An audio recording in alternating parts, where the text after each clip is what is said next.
Good afternoon, everyone. This is our third day of Unit 2 Chemistry. We did 2 days revision. I don't think we would need to do these revisions separately again. The very first day and very second day, we did a revision part and I posted that revision part again to the group as well. So we did up to this ionic bonding. So if I just go through the note, the very first day we talked about how they are making bonding, what are the evidences of making bonding, and how would you decide covalent bonding, ionic bonding. Then we went through this linear overlapping and lateral overlapping. Then the last little part that I was explaining how these molecules get together, how these orbitals get together for making this bonding. So we talked about hydrogen, chlorine, oxygen and nitrogen. And then we talked about these properties of covalent compounds. And then the last week we talked about what is this nonpolar covalent and polar covalent bonding. Electron cloud symmetrically dividing for nonpolar covalent and electron cloud is asymmetrically dividing in polar covalent. Then we talked again about these properties of compounds with polar covalent bonds. And then a new topic we did last week that we were not done for all of us, that is the dative bonding. So the dative bonding part is little complicated, but still sometimes you may not feel comfortable because Lewis, we haven't done Lewis yet. Lewis comes actually Oliver Lewis and Ella Lewis are different. Since you guys not have this exact memory of this Lewis, the knowledge, this part would be a little difficult for you guys. Anyway, when you are doing this dative bonding, one part is donating electrons and that part, that molecule is supposed to have a lone pair. And then the other one which is having the empty orbitals, lone pair of electrons can share with that. At the end of the day, they are making this sharing bonding that is called the dative bonding. So, the dative bonding we represent either lone pair donating to the other atom acceptor or the receptor. So, we can represent it with this kind of a arrow, or otherwise we can represent it with a dash, either by arrow or by a dash. So, then we did couple of 4 different varieties of this dative bonding. And this part, like if you feel uncomfortable, just hang in there. We're going to do this part continuously until you feel comfortable under these Lewis structures. Okay, that's what we did last week. And then again, last little part, we talked about this sodium chloride ionic as the example for ionic bonding. Okay, let's say if they have ions, the bonding is really stronger. Because between ions, you have negative, positive attractions. So those attractions are called electrostatic attractions. So the bond between negative and positive anions and cations are stronger. Alright, today we are starting the lesson starting from these factors favoring the formation of ionic bonding. So a couple of examples are there, like we're going to go through 4 different factors. Remember, for covalent bonding, to make covalent bonding, what's supposed to happen with the ionization energy? To make covalent bonding, when the ionization, because ionization energy is a positive value, it's endothermic. When we are absorbing a lot of energy, then the energy is huge in the molecule form, so that molecule is thermodynamically unstable. So that it is not making ionic bonding, they are moving to covalent bonding. So that to make the ionic bonding, to make ions, cations, ionization energy is supposed to be lower. When the ionization energy is lower, they are easily making ionic bonding. And then how about this electron gain energy? What is the electron gain energy? Electron gain energy is the energy that you absorb or release when you are losing electrons. Electron gain energy, this knowledge again we got through very first unit, unit 1, electron gain energy. So that if the electron gain energy is a positive value, then what happened? By absorbing energy, endothermic, absorbing energy, again the molecule's energy is increasing, thermodynamically it's unstable. So reduce the energy. Okay, online kids, when I'm doing online classes, I have to check these.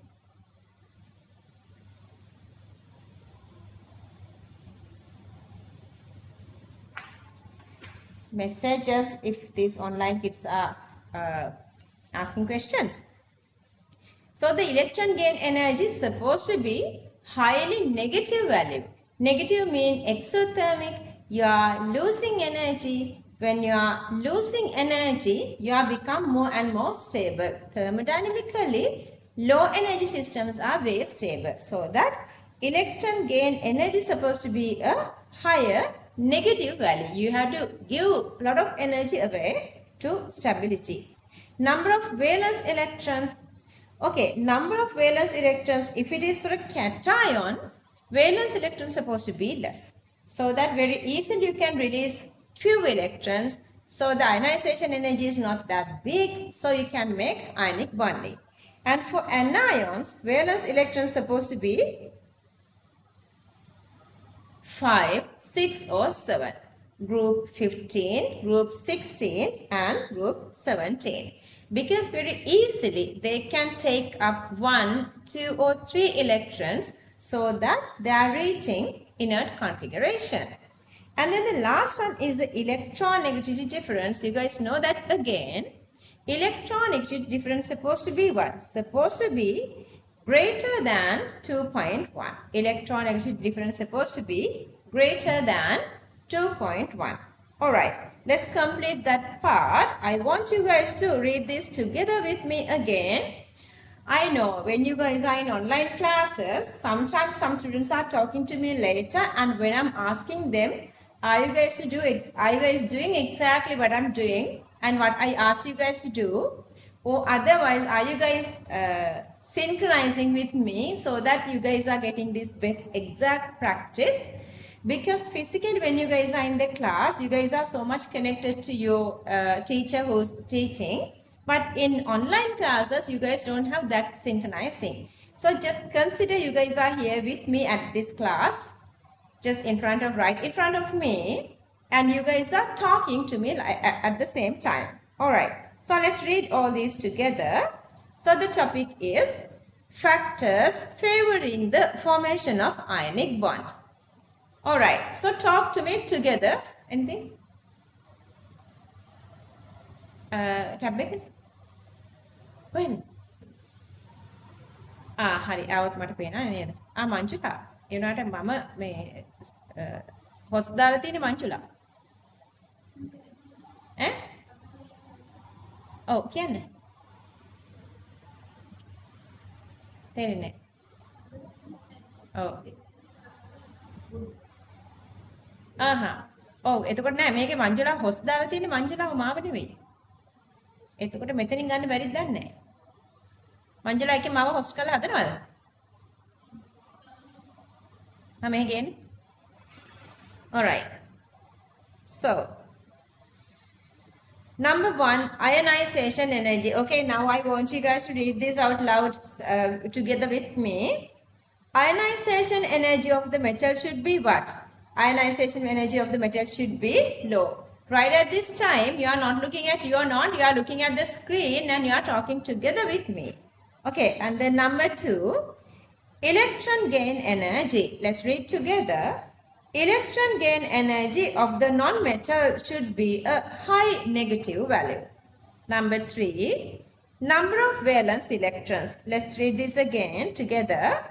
Valence electron is an electron that is associated with an atom which has the ability to participate in chemical bond formation.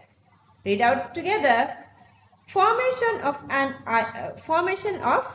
anion is favored when there are 5, 6 and 7 electrons in the valence shell of non-metal because easy to accept electrons to achieve inert electron configuration.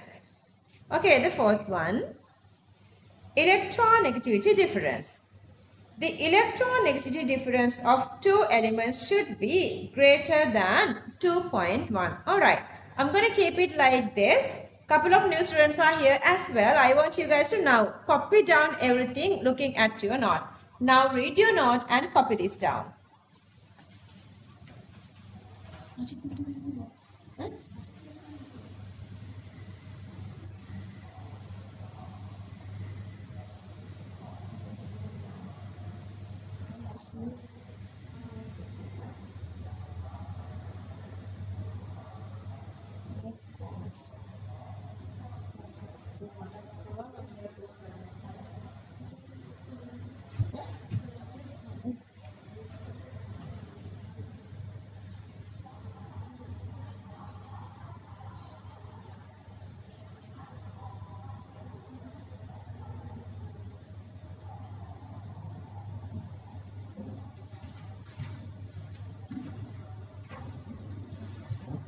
Focus well.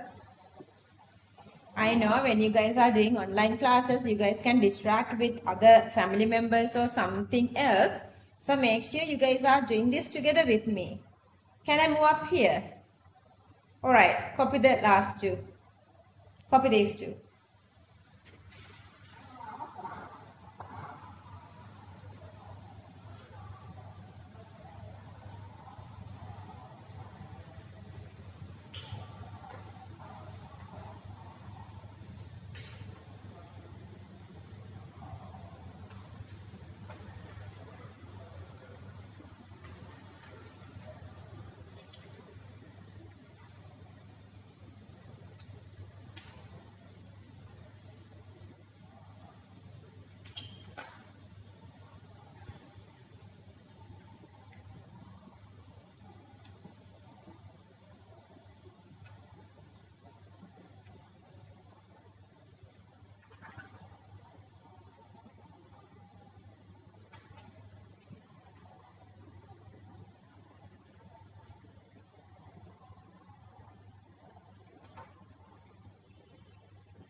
Alright.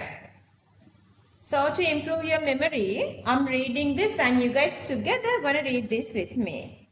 Ionization energy of metal should be low. Number 2, electron gain energy. You look at your note and read out loud with me, okay? Number 2, electron gain energy. Electron gain energy of the nonmetal should be a high negative value. Number 3, number of valence electrons. I want you to look at your note and read out loud. At the same time, check your note. Valence electron is an electron that is associated with an atom which has the ability to participate in chemical bond formation. That sentence explains what is the valence electron. And then, formation of anion is favored when there are 5, 6 and 7 electrons in the valence shell of nonmetal, because easy to accept electrons to achieve inert electron configuration. Number 4, electronegativity difference. The electronegativity difference of the two atoms should be greater than 2.1. Alright. Next topic, properties of compounds with ionic bonds. Alright. So to be ionic bonding, there are 4 factors they have to complete it again. Once you make the ionic bonding, here we are talking same way about covalent bonding, properties of ionic bonding. Okay, so the physical state. What can you tell about the physical state? Because these ionic bonds, whatever the ionic bonds making, what is the connection between them? Anions and cations are connecting together with these very strong electrostatic interactions. Okay, then the bond is really stronger. So they are making very strong ionic bonding through electrostatic interaction. So all this ionic bonding compounds which is consisting ionic bonding, all the ionic compounds are existing as what? Existing as solid. So the physical state of all ionic bondings are solid, plus they also have, most of them are having well-defined geometrical structure. Most of them are having well-defined geometrical structure. Only couple of examples are there.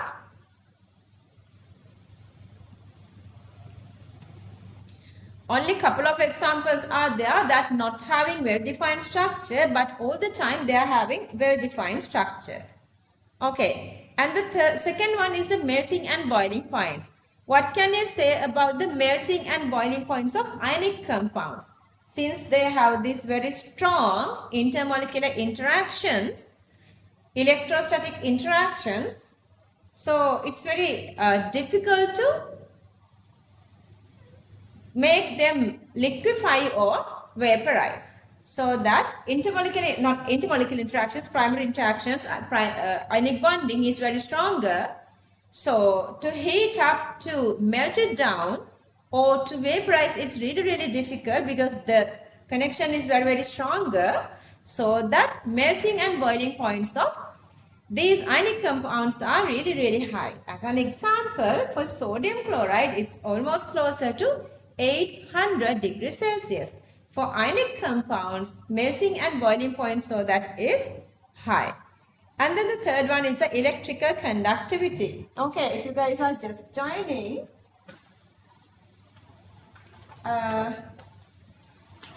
if you want to find the page number, what we are doing right now is, page number 22. Page number 22 we are doing right now. Alright. So, electrical conductivity of ionic compounds, you guys know ions are solid. So, they have these negative and positive anions and cations exactly placed inside the ionic lattice. So, you can move them by applying electricity. But what happens if you heat them to melt down? So, the fused or molten one, so they have ions to a certain level. So, the mobile ions are there so that they can conduct electricity. Plus, when you add water, then what happens? So, the medium is very rich with water. Now, ions can move really faster so that aqueous solutions of ionic compounds conduct electricity so well. And then the last one, the fourth one is the solubility. I told you guys already, solubility has a different story. Solubility, to match the solubility, to dissolve anything in anything, solvent and solute supposed to have matching intermolecular interactions. These intermolecular interactions are coming under the last part of this lesson. Just hang in there until we get there. For now, just I'll give you a little example, introduction to soluble any solvent to any solute. Their polarity is supposed to be matching. As an example, nonpolar compounds dissolve in nonpolar solvents. Polar compounds dissolve in polar solvents. Remember, covalent compounds, when they are nonpolar, they dissolve in nonpolar solvents like carbon tetrachloride, benzene, such as. When they are polar, they dissolve in water. HCl dissolve in water, vinegar, acetic acid, organic dissolve in water, and so on. And then this ionic compounds, they have negative and positive anions and cations. So the big polarity is there. Negative positive charges are there. So they can attract towards the negative positive charges of water so that they dissolve water very well. So all the ionic compounds are water soluble. So water soluble is high. How about the density? If you talk about the density, let's say today is the last day that we are writing a lot of note and going with a lot of explanations. And next week on, we're going to do like big this Lewis and everything. So focus really well here. We are still getting this initial basic knowledge of unit 2. Let's say we have a unit volume here. In this unit volume, let's say lots of atoms are, lots of anions and cations are there. That's because their electrostatic interactions are stronger. So they have very compact structure. So the lot of molecules in one single volume. So that mass per volume is high. What's the mass per volume? Mass per volume is the density. So when the mass is greater and when the volume is less, so then the density is high, so that ionic compounds have higher densities. So that is the fifth one. Alright. I want you guys to read this. Again, I would say online kids, because I don't see you guys. I want you guys to read out loud together with me, and then we're going to fill this. Don't fill the note while we are reading this. You guys can fill the note after we're done reading. Okay. So the topic, properties of compounds with ionic bonds. You can just show it 5 different numbers. And later, if you want, you can write. You can fill this part as a homework. Let's read this. Number 1, physical state. Let's read together. All the ionic compounds exist as solid at room temperature with increasing electrostatic forces between negative and positive charge ions. So they have electrostatic interaction between them. Most of the ionic compounds have well-defined geometrical structures which are known as crystal lattices. Okay, they have, almost all of them are having crystal lattices, but some don't. One of the example which is not having the crystal lattice is calcium carbonate, CaCO3. Don't worry about that. This has this amorphous structure. We're going to understand this later. We're going to do this under inorganic chemistry. So for now, this is enough. Alright, let's fill this part. Complete this part, copy this.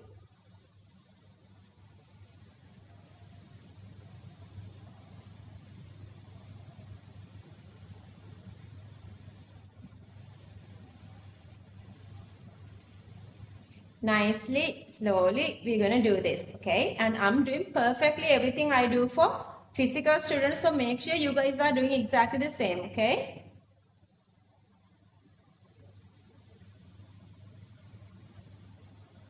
Manjula, AC amataka vela.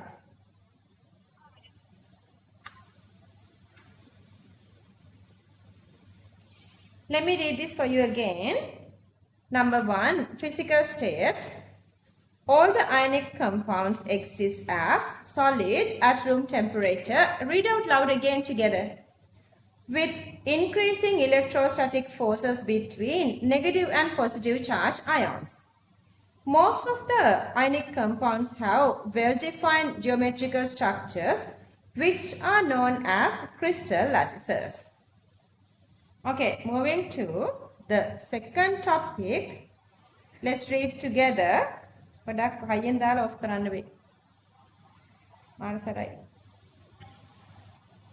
Number 2, melting and boiling points. Melting point and boiling point of ionic compounds are higher than those of covalent one since electrostatic forces are strong. Okay, let's fill this part.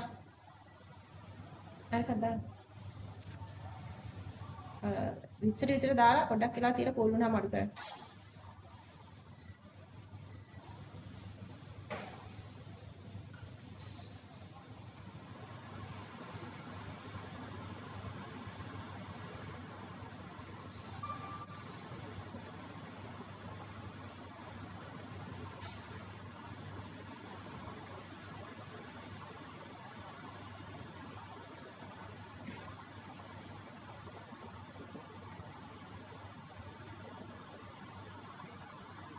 මංචුලා මේ මේ ළමයා මේ ඉමංක link එක ඉල්ලනවා දැන් මන්ත වෙන එකකට කියලා මම මේ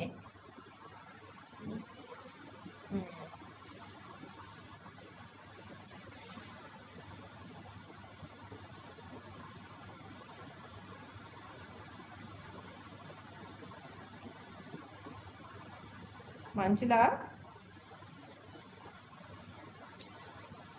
night class එකේ link එක මම ඒකට දාලා නැද්ද?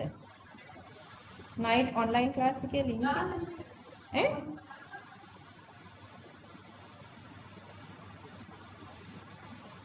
මේකේ නෑනේ මංජුලා.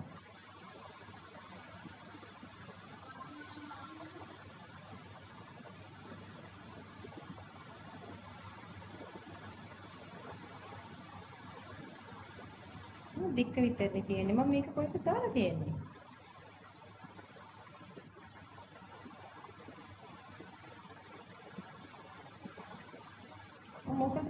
තියෙන්නේ. මම මේ අංජුලන්ට දැම්මද වෙන එක දාලාද?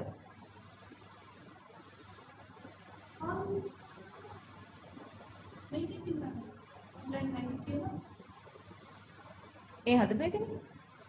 ඒක WhatsApp groups වලට දානවනේ. Okay. So let me read this again for you. Melting and boiling points of ionic compounds are higher than those of covalent one since electrostatic forces are strong. Alright, let's read this third one together. Electrical conductivity. At solid state, read out loud together. I hear you guys. Ionic compounds do not conduct electricity. Even though they have ions, those ions are not in a mobile condition. Molten or fused ionic compounds can conduct electricity since they have free ions to a certain extent. Aqueous solutions of ionic compounds contain large amount of free ions, therefore they can conduct electricity. Alright, let's fill this part. අර හොයාගන්න බෑනේ මේක වෙන අයට යවන්න.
Finish.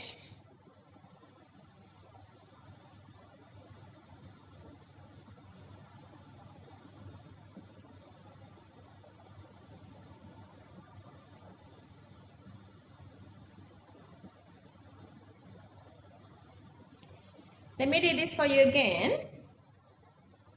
At solid state, ionic compounds do not conduct electricity. Even though they have ions, those ions are not in a mobile condition. Molten or fused ionic compounds can conduct electricity since they have free ions to a certain extent.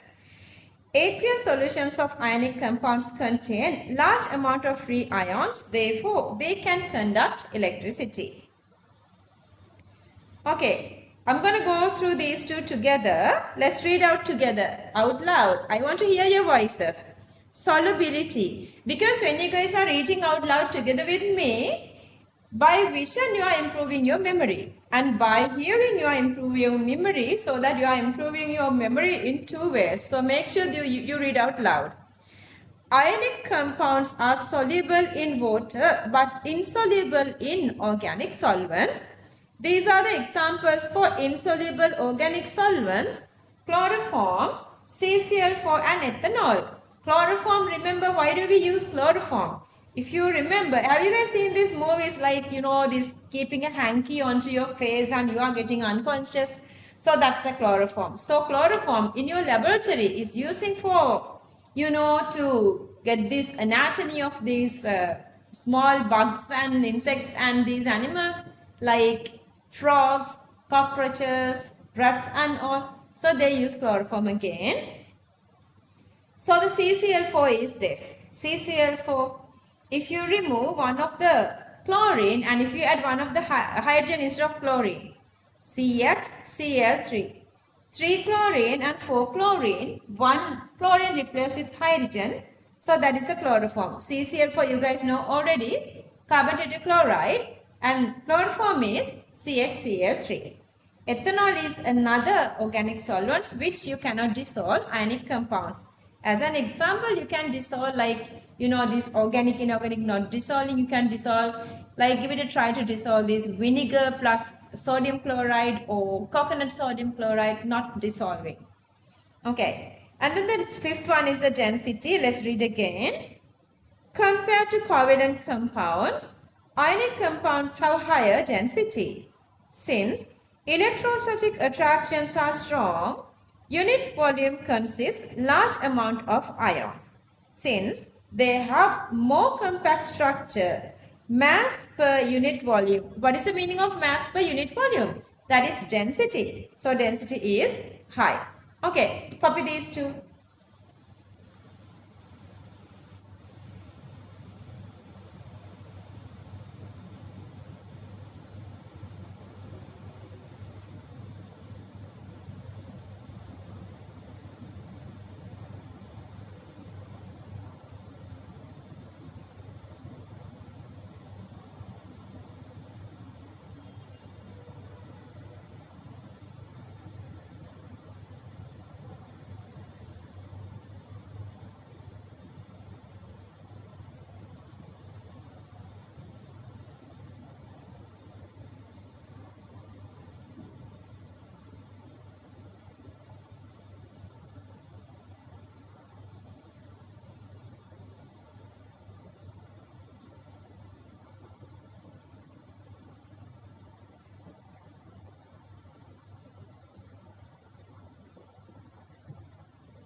All right, moving on.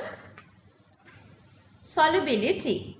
Ionic compounds are soluble in water but insoluble in organic solvents. Density. Compared to covalent compounds, ionic compounds have higher density. Since electrostatic attractions are strong, unit volume consists large amount of ions. Since they have more compact structure, mass per unit volume or density is high. Alright, done that part. Then we are moving to talk about this metallic lattice. It's extremely easier. But before moving on, I want to introduce you these two scientists who done this metallic lattice structure. Okay, so the metallic bonding was proposed by these two. I want you guys to get practice. Couple of times read out loud together.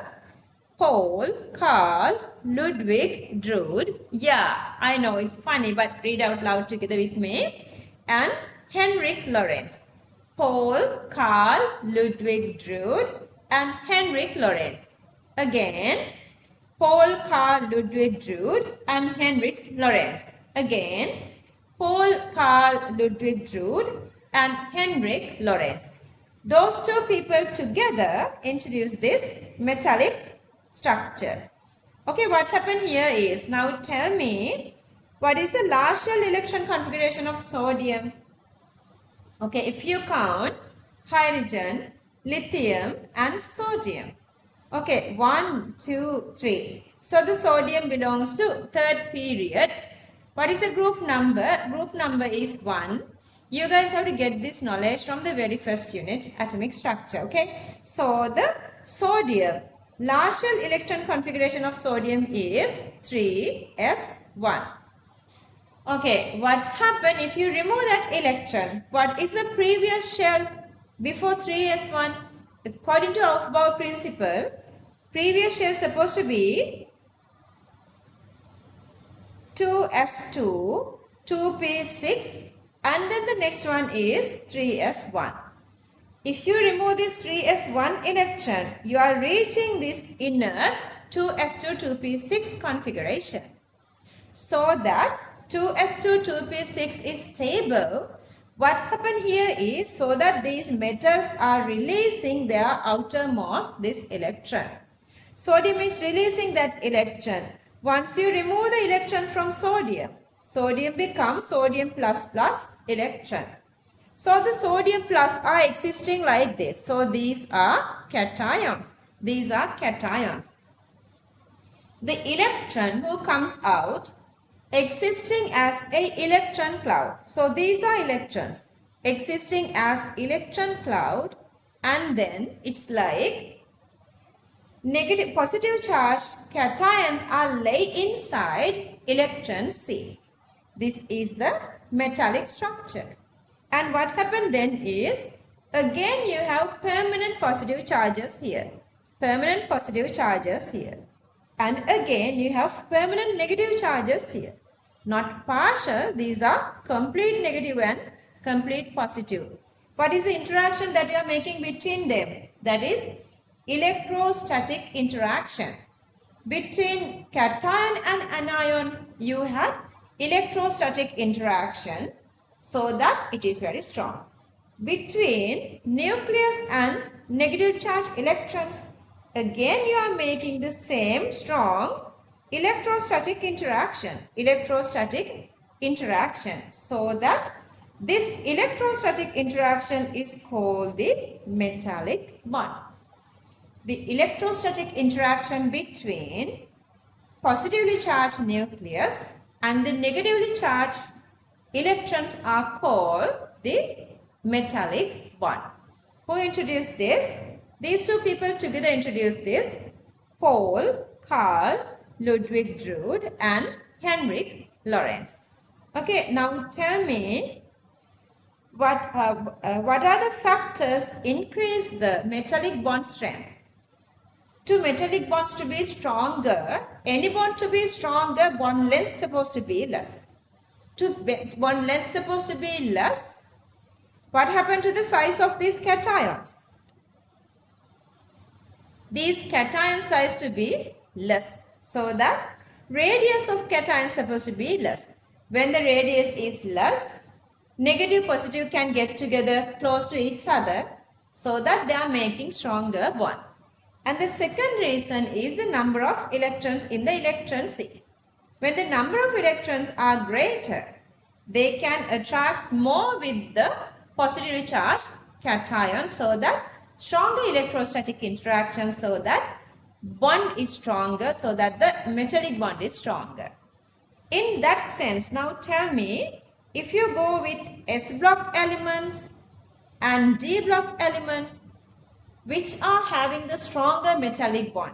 Metallic bond is stronger of which? See, if you go with S block and D block, S block elements are larger and number of electrons are less. But if you go, let's say, same for fourth period, so then you have potassium, calcium, and then scandium, titanium, vanadium, chromium, D elements. But then the radius is decreasing along a period. This is unit 1 knowledge. Since radius is decreasing, stronger interaction, plus remember, going from left to right, number of electrons participating is increasing because D block elements can participate not only as electron but also D electrons together. So that D block elements are way stronger. Their metallic bond strength is way stronger comparing to S block elements. If you remember, couple of these S block elements you can cut like a cheese, like the way we are cutting cheese by a knife. You can cut, those are soft metals like sodium, potassium. These metals are really softer. But if you go with silver, gold, any of these, iron, cadmium, so any of those you cannot cut easily. Those are very, very strong metals. Metallic bond strength is high. All right, that's all we need. Let's read this part.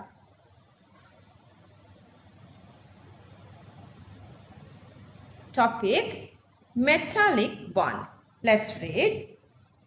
The model for metallic bonding was proposed by Paul Carl Ludwig Drude and Henrik Lorentz based on the kinetic model of the behavior of gases. They were using something else. At the end of the day, they defined a well-defined structure for metals. Okay, read out loud. I want to hear your voices. I want to hear your voices.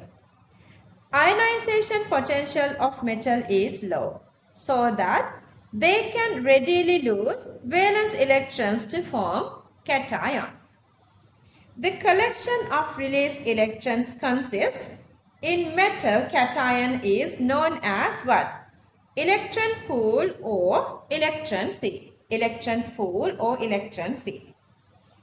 Electrons and cations are held together by electrostatic attractions, that is metallic bond. Since the electrostatic attraction between electrons and the cations is comparatively weak, electrons can move in the metal piece. Therefore, these are known as mobile electrons or delocalized electrons. See, we say this electrostatic interaction is weaker, not that weaker, but comparatively weaker. Comparatively weaker comparing to what? Comparing to ionic bonding. Ionic bonding electrostatic interactions are very, very stronger. But still the metallic lattice electrostatic interaction is stronger. Not as strong as ionic bonding. Remember that. So that since it is comparatively weaker, electrons in the electron sea can move. That's why you can conduct electricity through metals. Alright. So I want you guys to copy starting from here.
Can I move up? Moving up. Okay, this is all. Don't worry, anyway, to make sure that you guys are not missing anything, I'm going to read it again. You guys know that.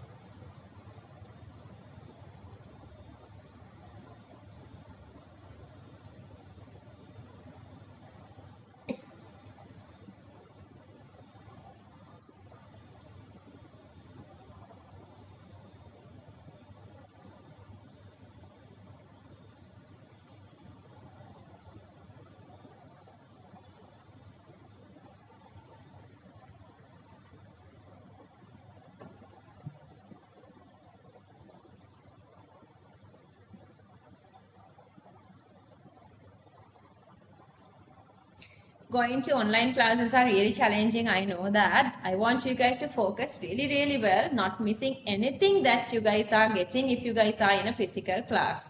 It's only your focusing. Only your focusing is the most important thing. Otherwise, there is no difference between physical and online. Let me read this again for you guys.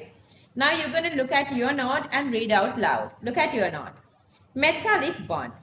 The model for metallic bonding was proposed by Paul Carl Ludwig Rood and Henrik Lorentz based on the kinetic model of the behavior of gases. I don't know which part they would give for your exam, so that's why I'm writing everything here. What is it, darling? The message.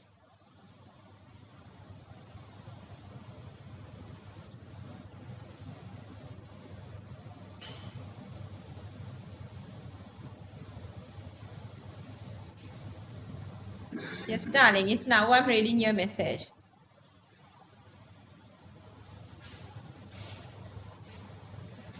Yeah, do you need that number right now? Manjula auntie's number. Manjula auntie's number, I'll give you after the class, okay? If you need it right now, you can write to, you can WhatsApp me.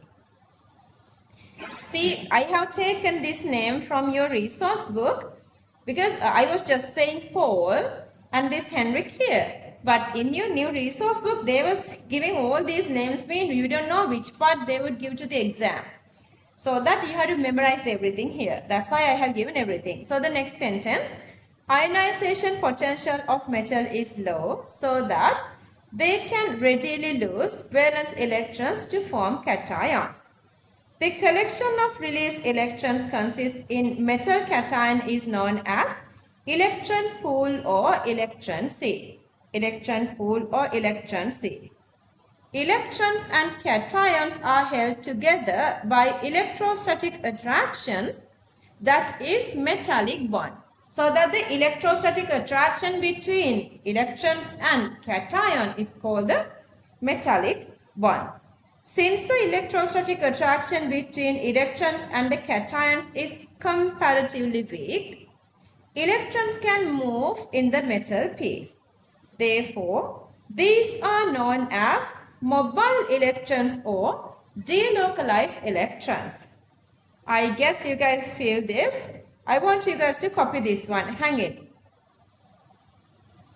Before you guys copy this, I would continuously say, this is one single final exam. Out of 2,000, 3,000, only 100, 150 are selecting for this engineering faculty and medical faculty. So if you want to be one of them, whatever you do, do it perfectly. I don't want you guys to use these different devices like the compass or the coins and everything to draw these diagrams. You can trust your hand-eye coordination. When you do a couple of days, you can do this like really nicely. If you want, you can do that. But what I'm saying is, your speed is getting down when you are using different tools. Alright, I want you to copy this. Couple of cations and couple of anions, couple of negative charges, electrons. It's not necessary to be these become together. I mean the similar, like same number of cations doesn't need the same number of electrons. Okay, copy this.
Finish.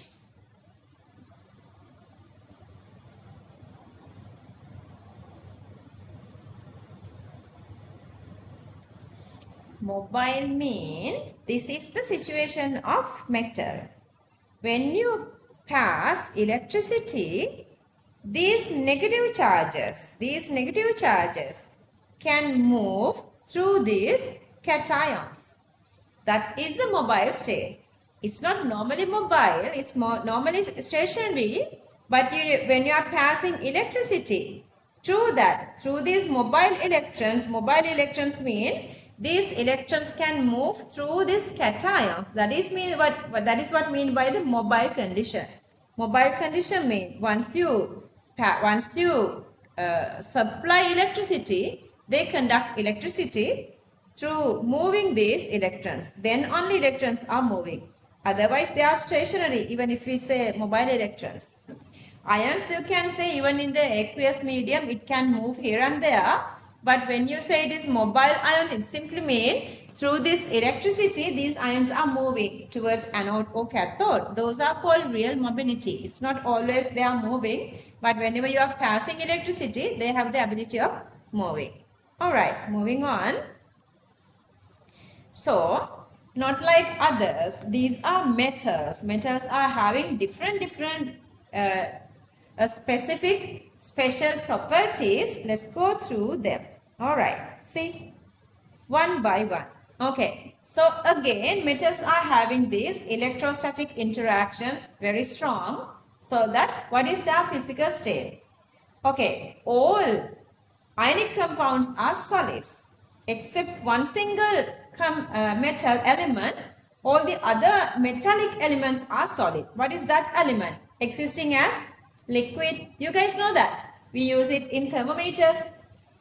In my childhood, once you breaking down these thermometers, these bulbs are coming out. Mercury. Then using a pencil tip or something, we just drag them together. They all make a one single big bulb because their surface tension is really high. It's cool in your childhood. But you know, parents are like screaming, yelling, don't touch them, this is carcinogenic and all. Anyway, so other than mercury, all the others are existing as solid, other than mercury. Okay, then the next one is a melting and boiling point. What can you say? Usually their melting and boiling points are really high. Like, can you melt down easily these ions, silver, whatever these metals? It's really difficult. Almost all the time, melting boiling points are high. Solid to liquid, liquid to gas, you have to provide huge energy to break this what? What is the bond? Metallic bond. Through metallic bond, what is there? You have this stronger electrostatic interaction. So to break them is difficult. Electrical conductivity, see, that's why we say they have mobile electrons. Only when you are supplying the electrical energy, these electrons are moving to one single direction. That's what we call the electricity. So that happens because they have this comparatively weaker electrostatic interaction, so that these electrons are moving. Since they have movable electrons, they conduct electricity both in solid state and molten state. Solid state and molten state. Solid state and molten state. Metallic luster, any idea?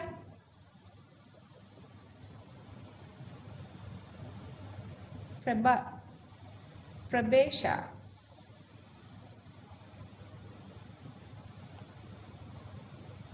මේ මම මේක link එක කලින් දැම්මා. ඒවල දැන් බලනකොට link එක තිබුණ නැහැනේ group එකේ. සමහරක් ස්ටුඩන්ට්ස් ඇවිල්ලා ඉන්නවා. මේ සමහරක් අය දැන් එනවා.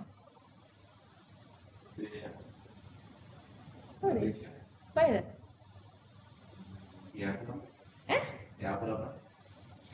From? Okay, so couple of students are reaching to the class right now. I guess there is a something like, you know, the not receiving this link regularly. I'll make sure that you guys are reaching you guys reach this the link exactly before the class next day on. Now we are doing this Page number 24, metallic cluster. Page number 24. Now we do page number 24, metallic cluster. Alright. This again starting from unit 1. Remember unit 1, we talked about this electron transitions. Electron usually existing in lower energy level. Lowest one is called the ground state. And then higher energy levels are there as well. Going from lower to higher. Lines are getting closer, energy is increasing. So that let's say we have one single electron here. So this is as a poem we continuously using this. I guess you guys supposed to be really comfortable with this. If you don't have unit 1, you can request unit 1 from my coordinator, because you can hire that, you can buy that, and you can go through the unit 1. Same as unit 2, we have all the tools, papers, exam papers and everything. Every week we are doing this paper class as well. Every week I'm going to post this paper to the group, and then you guys going to do this, and after that I'm going to post this marking scheme. That's how we are going on. Anyway, so one electron is here. Let's say by supplying energy, this electron is gaining energy and can go for higher energy level. Higher energy level. But if that energy level is unstable, they can come back to lower energy levels. So they can come back to lower energy level. Let's say they are coming back. Whatever the event to here or here, they are coming back. But when they are coming back to lower energy levels, the excess absorbed energy they release as radiation. So they are releasing this energy as radiation. This release energy is appearing as releasing on the surface. Releasing on the surface, so that surface shines. That's why we see this luster of these metallic elements. Metallic elements, because metals are having lots of electrons, and their electronic transitions are very need less energy, so that they are losing energy very frequently, going back and forth, so that luster is continuing. What happened? What happened when you are using powder? Like let's say we have this gold powder. What is the color of gold powder? You guys know. What is the gold powder color? That is black. Black. See, gold powder color is black. Why is that? Because these radiations are now coming from different spaces. Different surfaces, so that they are scattering with each other. See, now they are scattering with each other. So you don't see like direct going from the surface. They are scattering to each other. So they are disturbing. They are disturbing to each other, so that you don't see this beautiful sheen there. Okay, do you guys know what is this aqua regia? Rajamlaya. What is aqua regia? That's nitrate to sulfuric. HNO3 is to HCl. Nitrate to sulfuric. 1:3 ratio. This is the aqua regia. This is the artificial strongest acid. What is a natural strongest acid? You're going to do all these for 6th unit inorganic chemistry. For now, I would say HClO4. Perchloric acid is the natural existing strongest acid. Artificial acid is the aqua regia. One I think ඉස්සර කාලේ ලංකාවේ I've heard this story. ඔයාලට board එකෙන් ඉන්න මම story එකක් කියන්න, because it's night time, you guys are focusing here. One I think these traders, they are going from one house to another house to trade old gold to new gold, like fashion out jewelries to new jewelries. But these tricky people, they bring this aqua regia. Aqua regia can dissolve gold. Then they are like, no, make a ganna kalim before we buy this. We have to check whether this is a original gold, the quality gold. So they are adding, let's say that's a ring. So they are adding the ring to this aqua regia mixture. What happened is, this aqua regia can dissolve gold. Then there is no more gold there. Then they are like, "Kane make a horror ring, make a boru. This is a fake ring. This is not a real one." So on, like once they go home, they extract this gold back. Fishy people, tricky people. See, you should know chemistry better, not to let them to catch you. Anyway, That is another way, like they can crush gold. And then they can say, make me gold never. Now this is a black color powder. This is not gold. That's what they say. So like then people trust that because the sheen is not there anymore. Now you guys know sheen comes through electron transitions and radiations are scattering to different directions. So it's not giving anymore this luster. So that metallic luster comes through this electron transitions. Alright.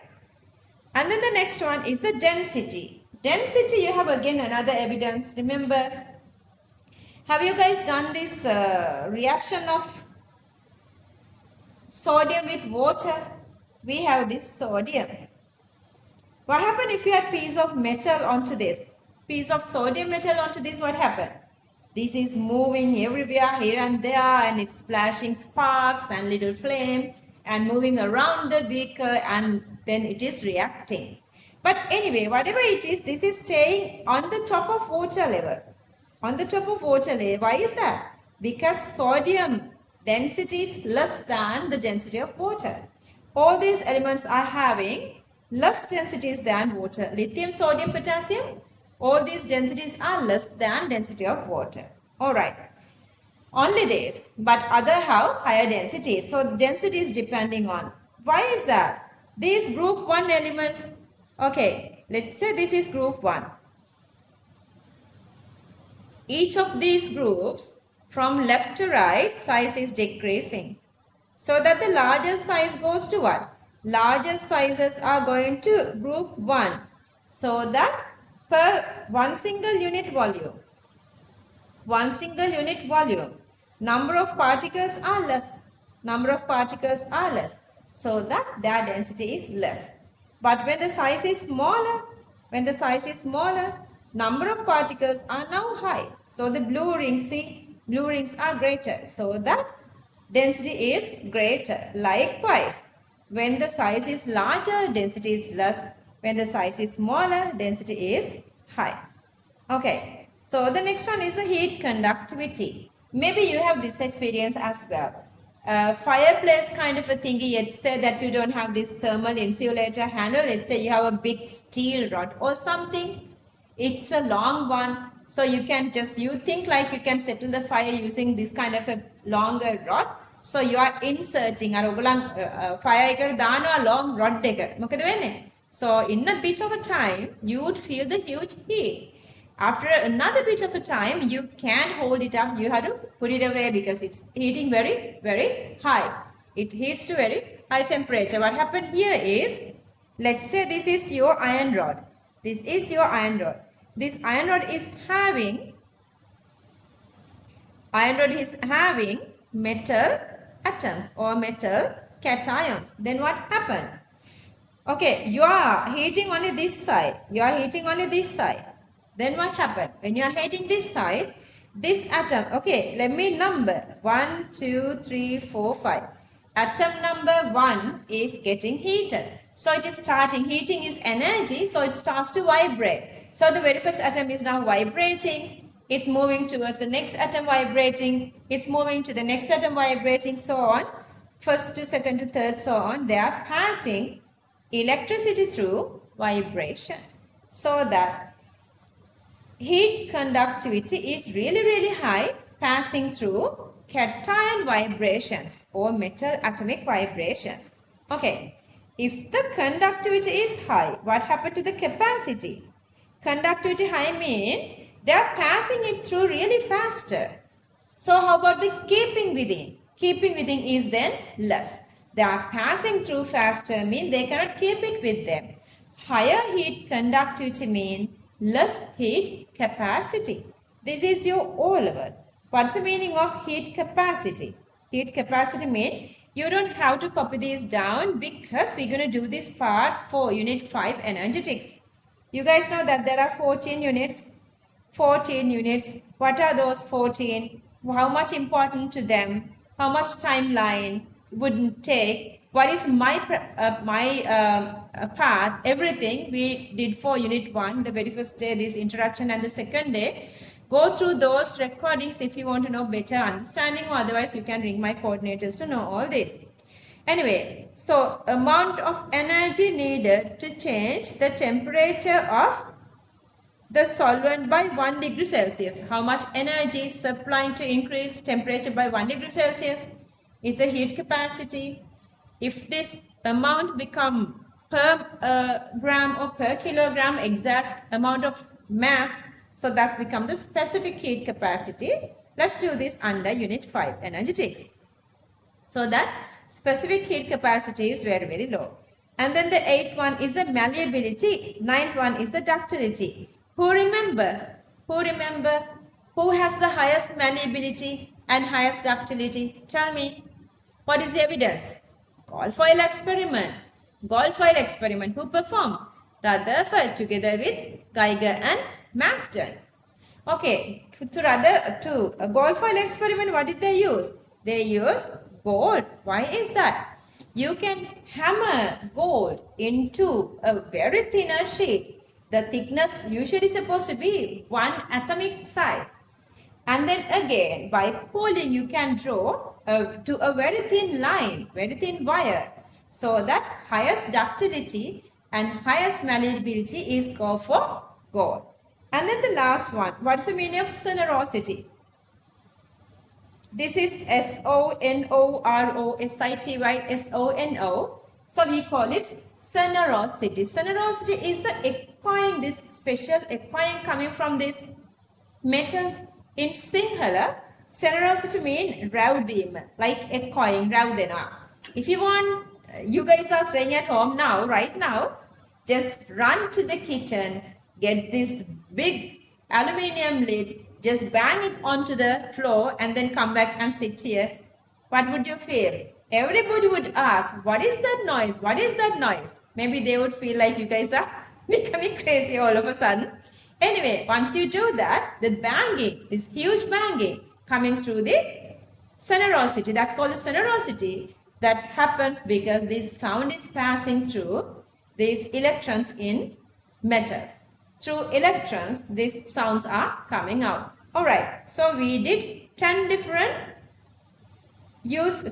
properties of metals. Okay, I'm going to read all these together with you guys. Okay. Another new student joined, so that I want you guys to read out loud together with me. I want you guys to participate to this class very actively. You guys can ask questions, but I prefer if you guys ask questions not to the Zoom meeting but to my WhatsApp. If you don't have my WhatsApp, a coordinator's numbers are different from my number.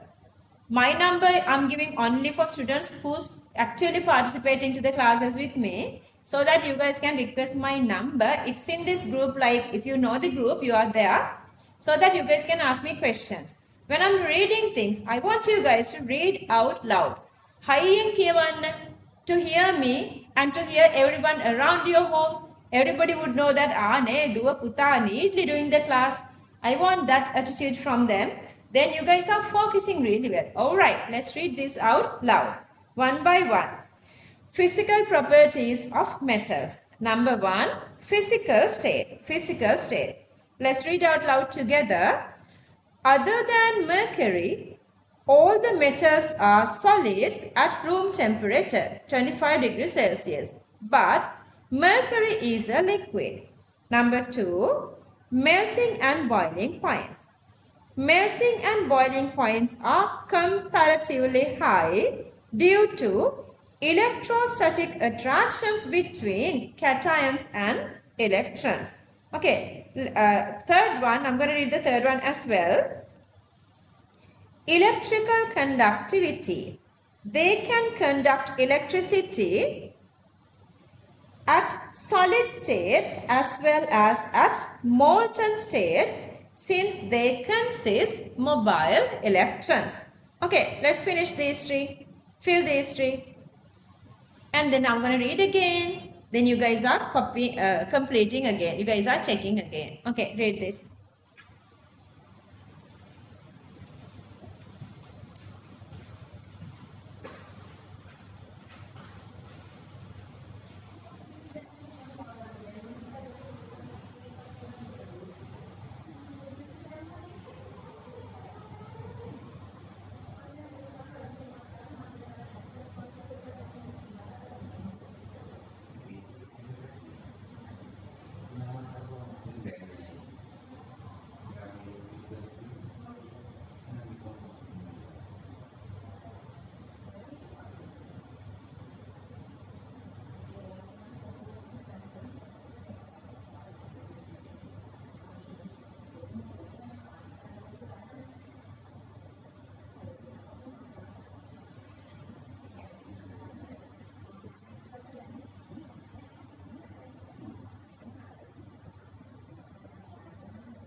Alright, let me read this for you guys. Number 1, physical state.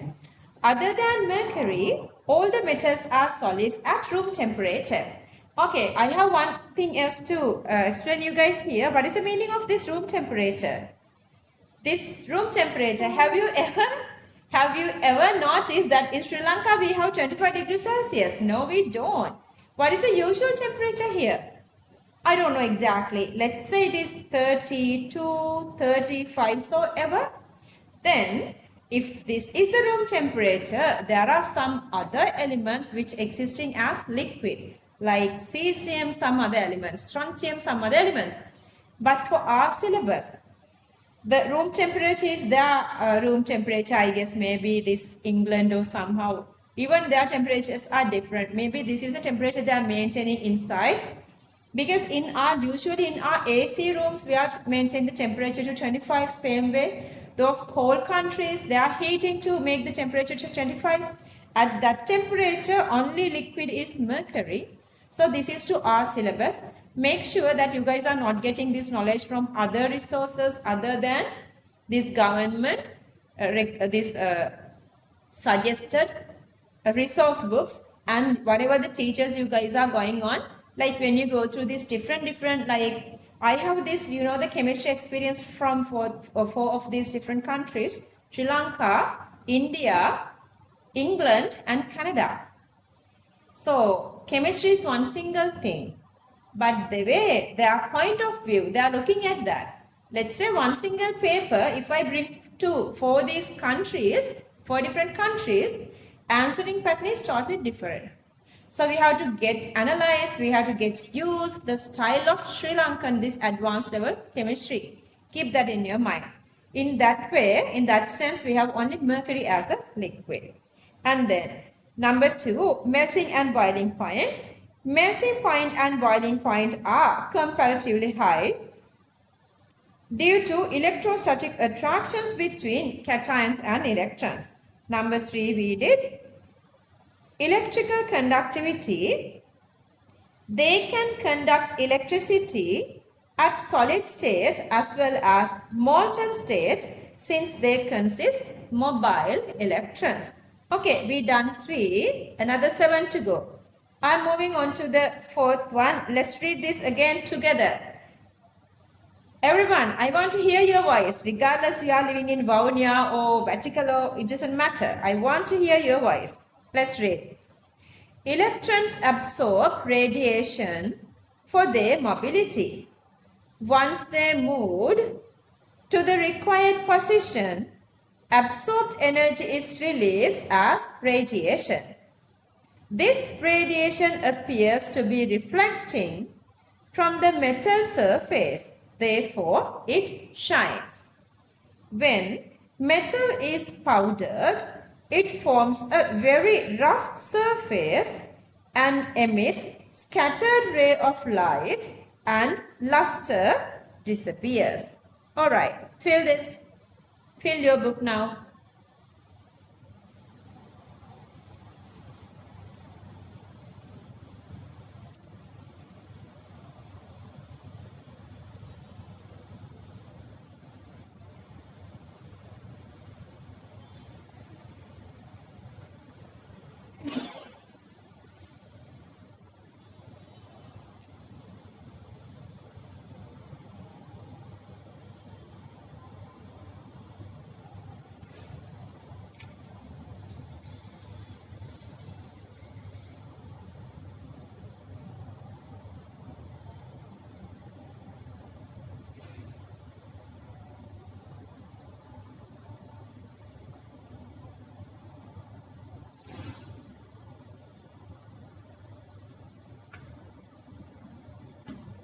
Finish.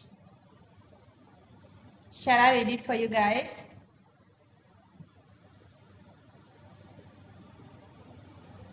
Metallic luster. Electrons absorb radiation for their mobility.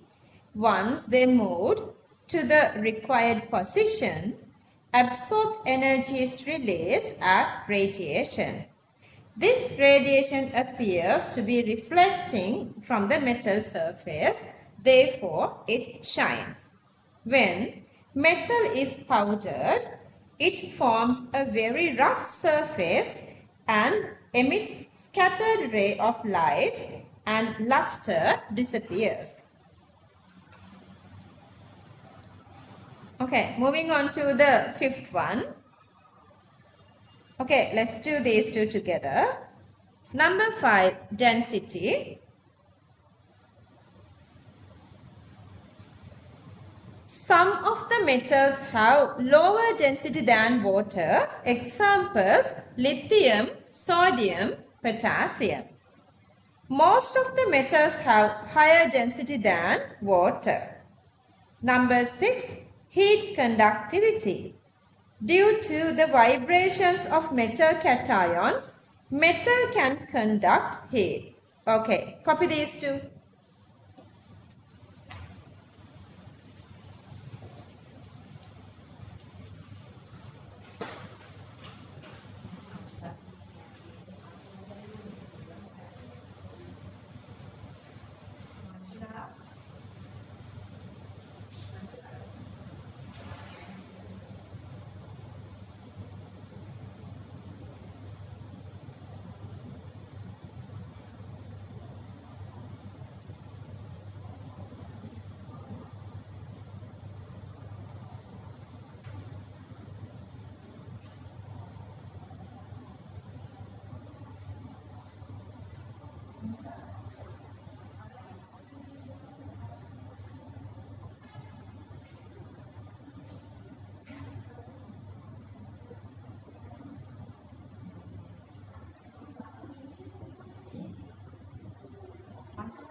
Alright, let me read this for you again. Number 5, density. Some of the metals have lower density than water. Lithium, sodium, potassium. Most of the metals have higher density than water. Number 6, heat conductivity. Due to the vibration of metal cations, metal can conduct heat. Alright, now the time is exactly 8:30. I'm going to give you guys 15 minutes break. Alright. We're going to have 15 minutes break and then we're going to start from here again. We're going to start from 7th one, specific heat capacity. Okay, now the time is exactly 8:30. Come back at 8:45. This is your break time. Come back at 8:45 after 15 minutes. So, we were talking about the properties of metals. We did 6. This is the 7th one. Let's come back. Let me read this for you again. Number 7. We did, up to number 7 we finished. Yeah. We are moving to 8th and 9th one. Did you do the 7th one? I don't remember. I explained this one as I remember. Anyway, density, heat conductivity, specific heat capacity. And then moving to malleability, ductility and sonorosity. Okay, let's read out loud together. Malleability. By hammering, metals can be flattened to thin sheets. Examples, gold has highest malleability. Ductility. Metals can be drawn into thin wires by stretching.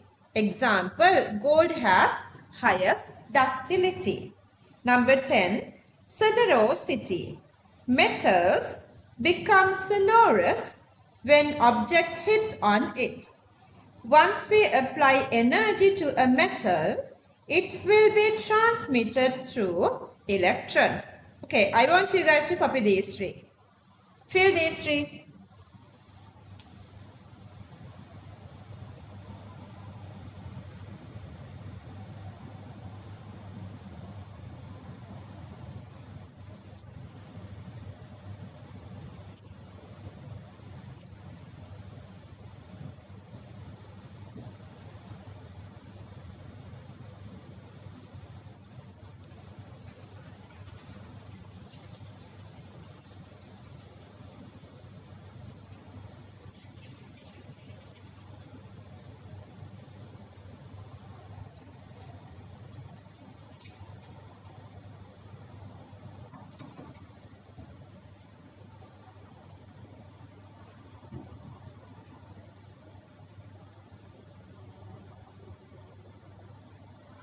Focus well.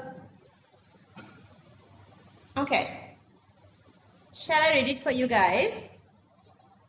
Okay, number 8, malleability. By hammering, metals can be flattened to thin sheets. Example, gold has highest malleability. Number 9, ductility. Metals can be drawn into thin wires by stretching. Example, gold has highest ductility. Number 10, sonorosity. Metals become sonorous when object hits on it. Once we apply energy to a metal, it will be transmitted through electrons. Alright, if you guys done that, is there anything that you want to fill more? If you guys done this, I want you guys to try the question. I want you guys to try the question in page number 25. Question 2, page number 25. Give it a try. Give it a try.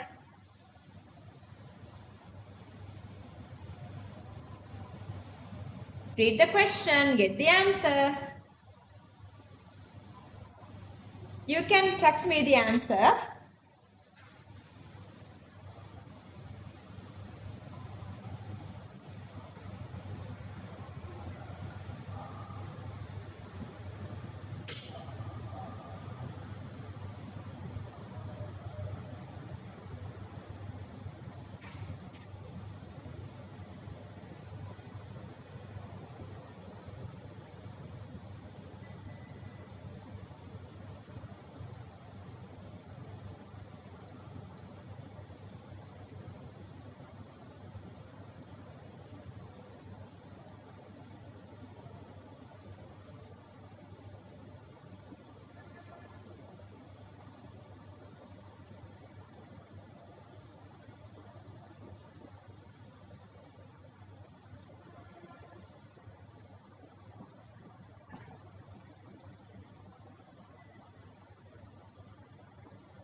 No, that's not. That's correct, but only for transferring electricity, electrical conductivity. But they're asking both. The question asks reasons for both high heat and electrical conductivity. We need the heat conductivity as well. Sumia.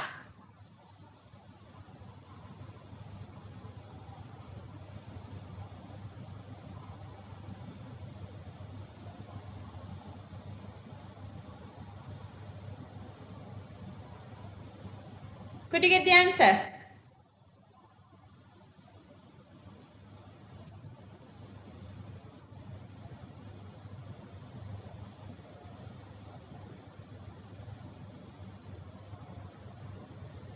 Okay. Answer number 3. Answer is number 3. This question I adapted from 1979. Regardless the year, if the question is important, I'm choosing that question for you guys. Let's see. See. Reason for high heat. Heat conductivity comes through what? Heat conductivity comes through cations, cation vibrations. So that is this part. Cations which transmit heat is exactly for the heat conductivity. And then the other part is electrical conductivity. Electrical conductivity comes through electrons which are called here electrical charge. What's the meaning of electrical charge? Electrical charge is passing always through electrons. So that the electrical charge are electrons. So that this question, question number 2, answer is 3. Question number 2, answer 3. Okay, chemistry, really tricky.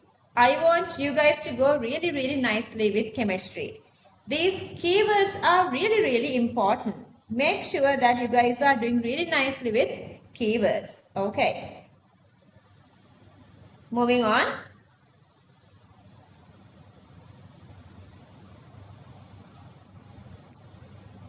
Okay.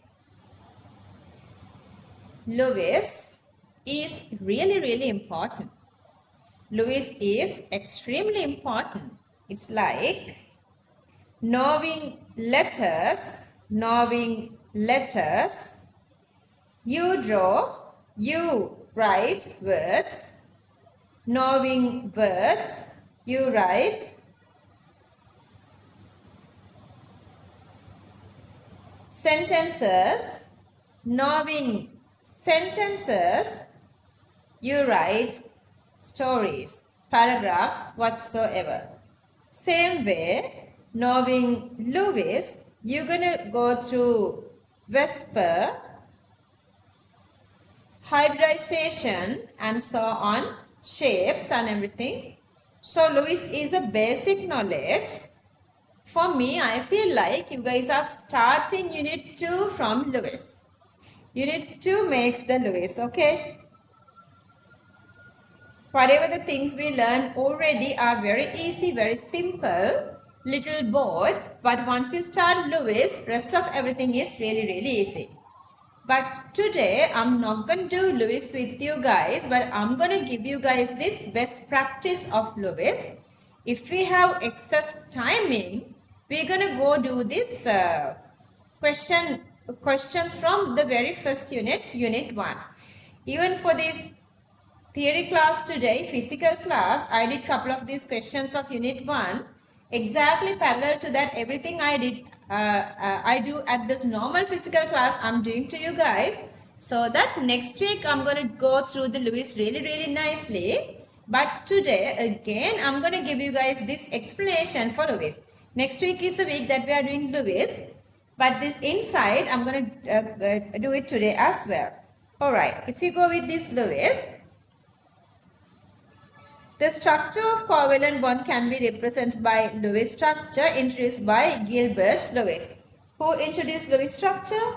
You guys done Lewis for all of us as well, but A-level Lewis is a little complicated. Gilbert Lewis. Who did this one? Gilbert Lewis. Okay, Gilbert Lewis introduced Lewis structure. Okay, if I go with from the Lewis, rest of the part, even there are no spaces on your notebook. Once you've done Lewis, when you come back and read this part, you would understand. But still, I know you don't like to go like without proper explanation. So I'm going to give you guys this explanation here. But next week is the week that from this page, we're going to do Lewis for, in reality. Alright. There are a couple of direct information and indirect information that we can get from Lewis. Alright, how did you do this Lewis structure for water? Let's say water has one single oxygen and then around you can draw two hydrogen and then again you have two lone pairs. I don't know how you guys got this idea, but this is how you are drawing Lewis. But still, we can show the same Lewis like this. One oxygen, two hydrogen, and then two lone pairs in one single side. This actually is the Lewis, but the top one, this one doesn't show. This one doesn't show exact shape. But this one, this is showing the shape. Clear? This is showing the shape. So these two are two different structures. So that the very first thing is, what you can get from this Lewis, distribution of valence electrons and bond pairs and lone pairs. Okay.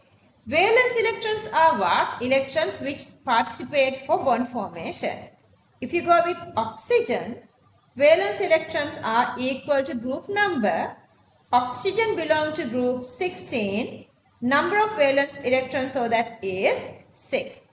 Knowing that, I'm going to show here, see, 1, 2, 3, 4, 5 and 6.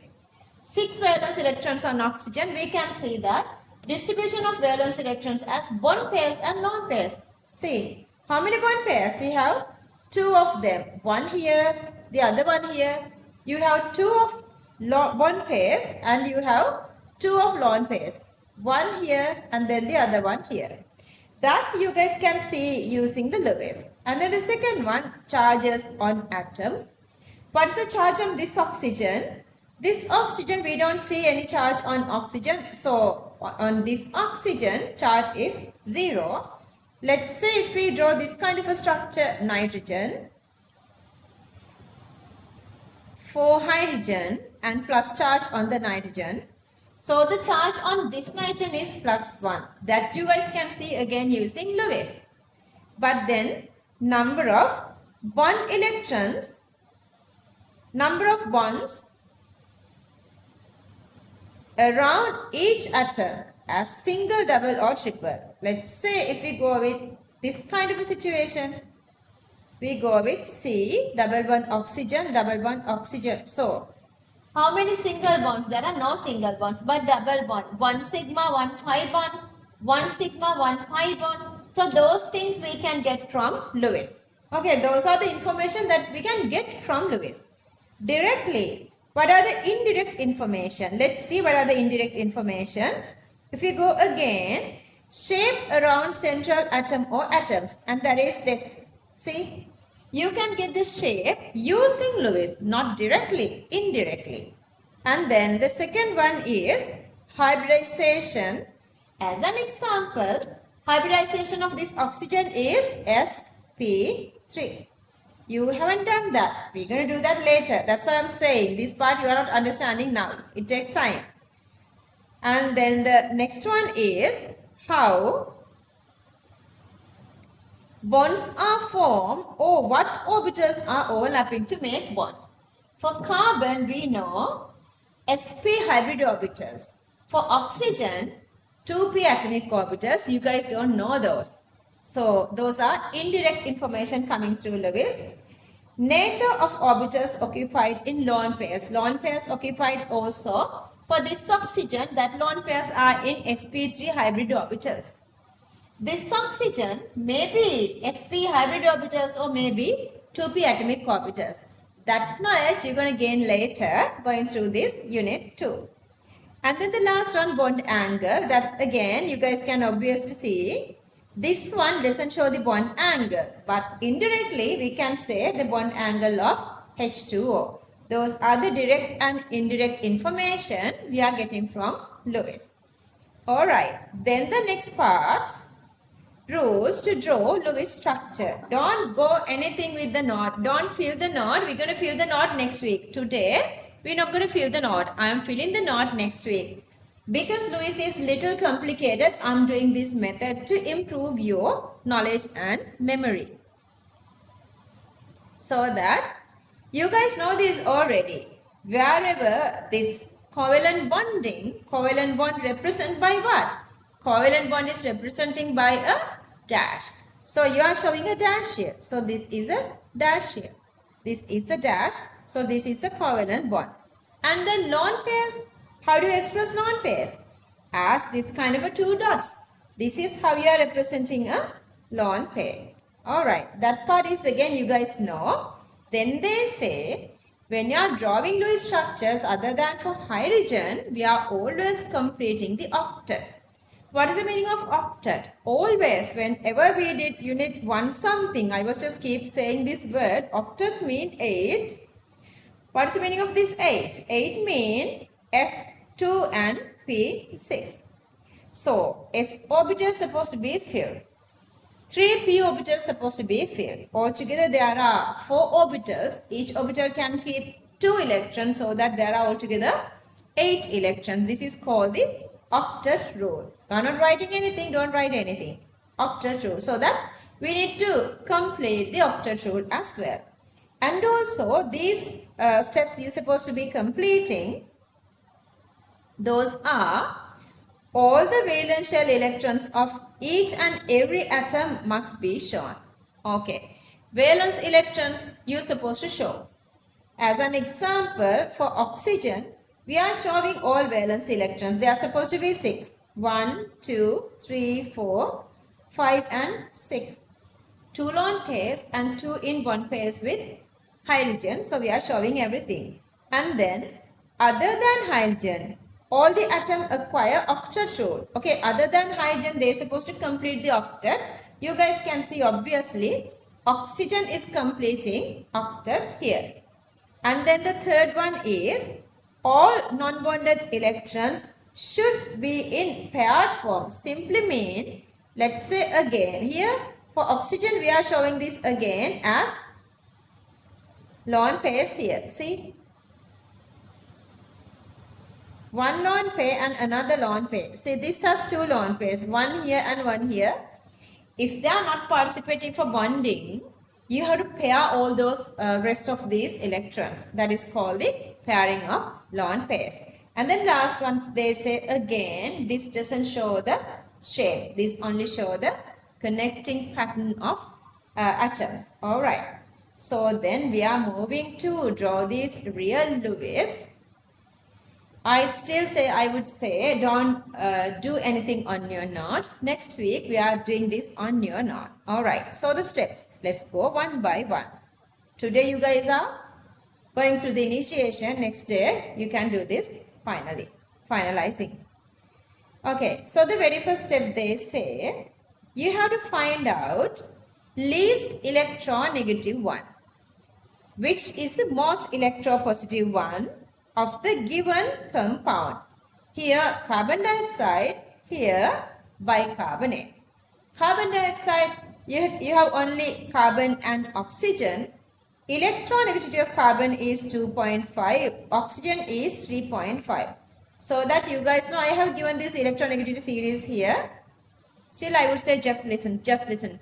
Don't feel like unfocusing. Everyone, look at here. I want you guys to focus really well here. Online kids, one of the frequent complaint is you are losing your focusing. Focus really well.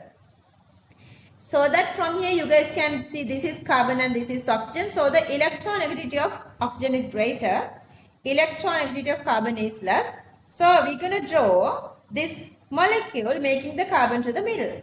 Whatever the way you can join these two oxygen, whatever the way. Let's say carbon here, one oxygen here, and then the other oxygen here. Whatever the way you can do that. Either this way, or either this way, or either this way. It doesn't matter. You are joining two oxygen to carbon. That's all. So I'm just stick to this one. And then the other one, HCO3 minus. I'm just keep hydrogen aside. Hydrogen has to go to the terminal always. So I'm just going to keep it aside. So that I'm going to go with CO3. Again carbon comes to the middle. Even these three oxygen you join this way, it doesn't matter. Or even this way, it doesn't matter. But I am stick to this plan because it's a little clearer. Then the next rule says, whenever there is hydrogen or fluorine, always those supposed to come onto the terminal because hydrogen cannot keep more than 2 electrons. Because it has only one single one is low energy orbital. Plus, if you go with fluorine again can keep one single share one single electron. That's because fluorine is really stingy. It doesn't like to give electrons away. Let's say if you're going to go like this, let's say you have fluorine here, then carbon, fluorine and oxygen here. Fluorine has to share 2 of its electrons. Since it's really stingy, its electronegativity is the highest, Pauling scale now 4. See, highest electronegativity going to fluorine. So it doesn't like to donate electrons. So that it is always coming to the terminal to make sure that it's making only one single bond. Let's say this is hydrogen. If you make hydrogen to the terminal, oxygen to the terminal, hydrogen to the middle, hydrogen has to keep 4 electrons. See, 2 from this side and 2 from this side. That's again not possible because hydrogen can keep only 2 electrons, So that once I done this part, I'm going to join this hydrogen next. Clear? Alright. And then next one is, they want to find out total number of valence electrons. This is the time that we need the memory of periodic table. Otherwise, if you guys are not that familiar with the position of the elements on the periodic table, you can keep a separate periodic table with you. I guess my unit 1 note, inside that there is this periodic table. You can turn that as well if you have the unit 1. Anyway, so valence electron equals the group number. Remember that. Number of valence electrons of any element equals to its group number for S block and P block. Okay, major groups. Carbon belong to group 14, so that's supposed to have 4 electrons in that. And then oxygen, group 16, supposed to have 6 electrons, but still you have CO2 here, so that you're going to multiply this by 2. If you add these two together, 4 plus 6 into 2 equals 4 plus 12 equals 16. So that number of valence shell electron on carbon is 16. Let's say if it is bicarbonate. Focus really well. Focus well. For bicarbonate, hydrogen 1, always 1 single electron. Carbon group 14, so it's 4. Oxygen group 16. Oxygen group 16, so it's 6. But here we have 3 of them, multiplied by 3. And remember, you have a negative charge here. What is the meaning of negative charge? Negative charge means gaining of electrons. Gaining of electron means you have to add that electron as well. So this negative charge becomes a plus here. So you're going to add each of these. 1 plus 4 plus 6 into 3 plus 1. 1 plus 4 plus 18 plus 1 is 24. 24. Altogether bicarbonate has 24 valence electrons. I'm going to go with another one example to make sure that you guys are understanding what is happening when you are having plus charge or positive charge. How many elements in the periodic table? Since you guys are very fresh to me, I would say you guys supposed to go with. Let me explain this one and then I'll come to that. Let me explain this. Okay, so the next element we are going with NH4 plus. Then nitrogen group 15, so it has 5 valence electrons. Hydrogen 1, so that 1 into 4, that's 4. Then I'm moving to this plus charge. What's the meaning of plus? Plus means losing electrons. So you are losing electron. You are giving electrons away. So that's supposed to be subtract. So this is become minus 1. 5 plus 4 minus 1. 5 plus 4 minus 1 is 8 electrons. Alright. So that we are going back to carbon dioxide and carbonate. Remember, carbon dioxide had 16 electrons altogether, valence electrons, and bicarbonate has 24 valence electron. Now I need pairing. If you go with carbon dioxide, 16 divided by 2 is 8 pairs, and bicarbonate 24 divided by 2 is 12 pairs. So that carbon dioxide has 8 electron pairs together, all these valence electrons. And for bicarbonates, it's 12 pairs. Alright, so what happened here is, now I'm going to assign those starting from peripheral. Why is that? Peripheral atoms are the atoms with more electronegativity. So they are so much stingy for electrons, so that they have to complete their octet first. To complete the octet, how many electrons needed? Tell me. To complete the octet, how many electrons? You need 8 electrons. But see, if you go with this CO2 oxygen, let's say O1 and O2. O1, this one, how many electrons? Already it has 2. 1 and 2 is here. How many more electrons needed? Another 6. But whenever you are showing non-bonded electrons, you're going to go with pairing. So 1, 2, 3, 4, 5, 6. And with this, let's say this pink 2. So altogether you have 8. How many maximum can keep? There were altogether 6 pairs.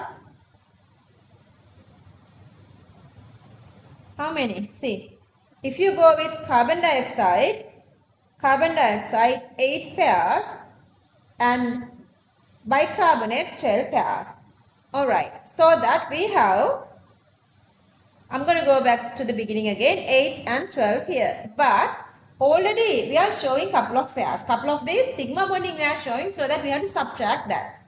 So we have 1 and 2 here, 8 minus 2, remaining is 6. We have 1, 2, 3, 4 here, 12 minus 4, remaining is 8. So that now we have 6 pairs and 8 pairs. So I am assigning 2 here, 2 here, 2 here, 6. Then other 2 goes on to the other side oxygen like this. One set of 3 is here, the other set of 3 is here. If you count 1, 2, 3, 4, 5, 6, 7, 8, 8 on this oxygen. If you move to the other side, 1, 2, 3, 4, 5, 6, 7, 8 again, 8. It's completed. Then I'm on to the bicarbonate. Now I have 8 pairs. I'm going to give them again peripheral. Out of these, which are the most peripheral? Let's say this is A and this is B and this is C. A, B are very peripheral because there are no any other bonds. But C is little middle. So you are always giving the peripheral first. Electronegative one. All 3 are same electronegativity. I'm going to go with this A first. So I'm going to assign 2 are already there. Another 3 I need. 1, 2, 3, 4, 5, 6. 3 lone pairs. And I'm going to go to the B now. B or B. 1, 2, 3, 4, 5, 6. How many remaining? 8 minus 6. Another 2 remaining. Those 2 are going on to what? Not onto carbon. Carbon is electropositive. So those 2 are going on to OC. If you're going to go to OC, you already have how many? See, you already have 1, 2, 3, 4. You need only another 2 lone pairs. 5, 6, 7, 8. Anyway, so you are moving from there to here. See? Alright, now you are here. You have a little issue here because here it's not completing octet of the middle. See, octet of the middle is not completed, but carbon, hydrogen can keep only 2 electrons. Oxygen has to keep 8 electrons. All are completed but not carbon. So that I'm going to assign peripheral electrons to the middle. So that 1 from this. See, 1 from this. Instead of this red lone pair, I have the red bond here. Now I am going to count how many electrons on carbon. 1, 2, 3, 4, 5, 6. Not enough. Around this carbon I need 8 electrons, but here we have only 6 electrons, so that another oxygen is trying to give electrons from its side. Remember, symmetric molecules are more stable, so that the next lone pair coming through the other side. So instead of this red lone pair, now we have this red bond. Now I'm going to count how many electrons are on this middle carbon.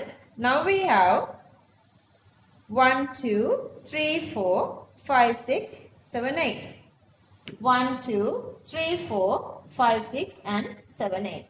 So all are completed. Actually, this is the most acceptable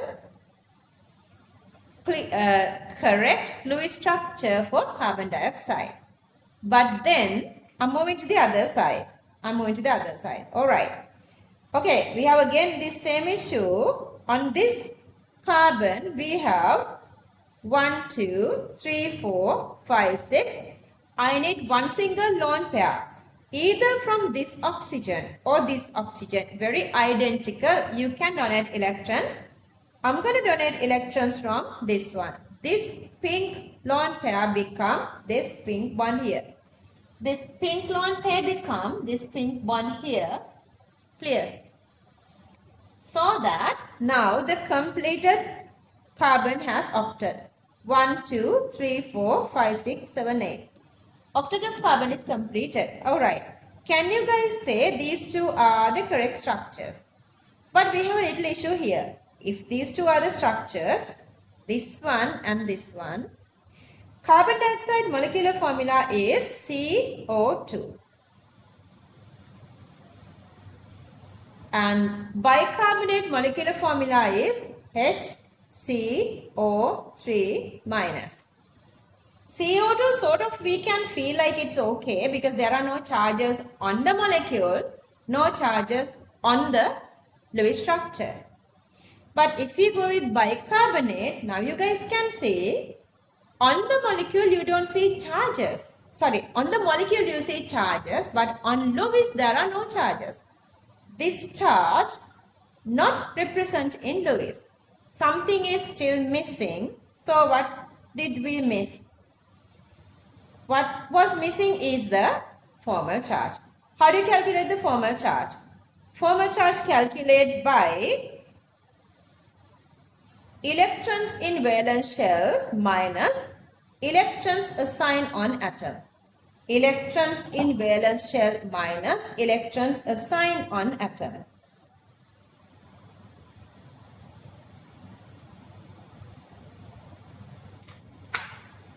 Understood? But electrons in valence shell equals to the group number. Electrons in valence shell equals to the group number. So that we can say again formal charge equals group number minus electrons assigned on atom. Group number minus electrons assigned on atom. Okay, keep that in your mind. So I'm going to move on to the carbon dioxide. See. Okay, I'm moving on to this OA and this is OB and we have one single carbon. I'm moving to OA. So they are asking electrons on valence shell minus electrons on atom. Valence shell of oxygen is 16, so it has 6 electrons minus how many on the atom? 1, 2, 3, 4, 5, 6. You are only getting assigning on only that atom. You are not getting all the bond electrons. Alright, so that you have 6 here. 6 minus 6 equals to 0. So, on this OA, since it is 0, we are not assigning anything. We are not assigning anything. It's 0. Now I am moving to OB. Okay, valence shell electron group 16, so that it's 6 minus. I'm going to count again how many electrons on oxygen. 1, 2, 3, 4, 5, 6. 6 minus 6 equals 0. So that 6 minus 6, 0. On this oxygen again, I'm not assigning any formal charge.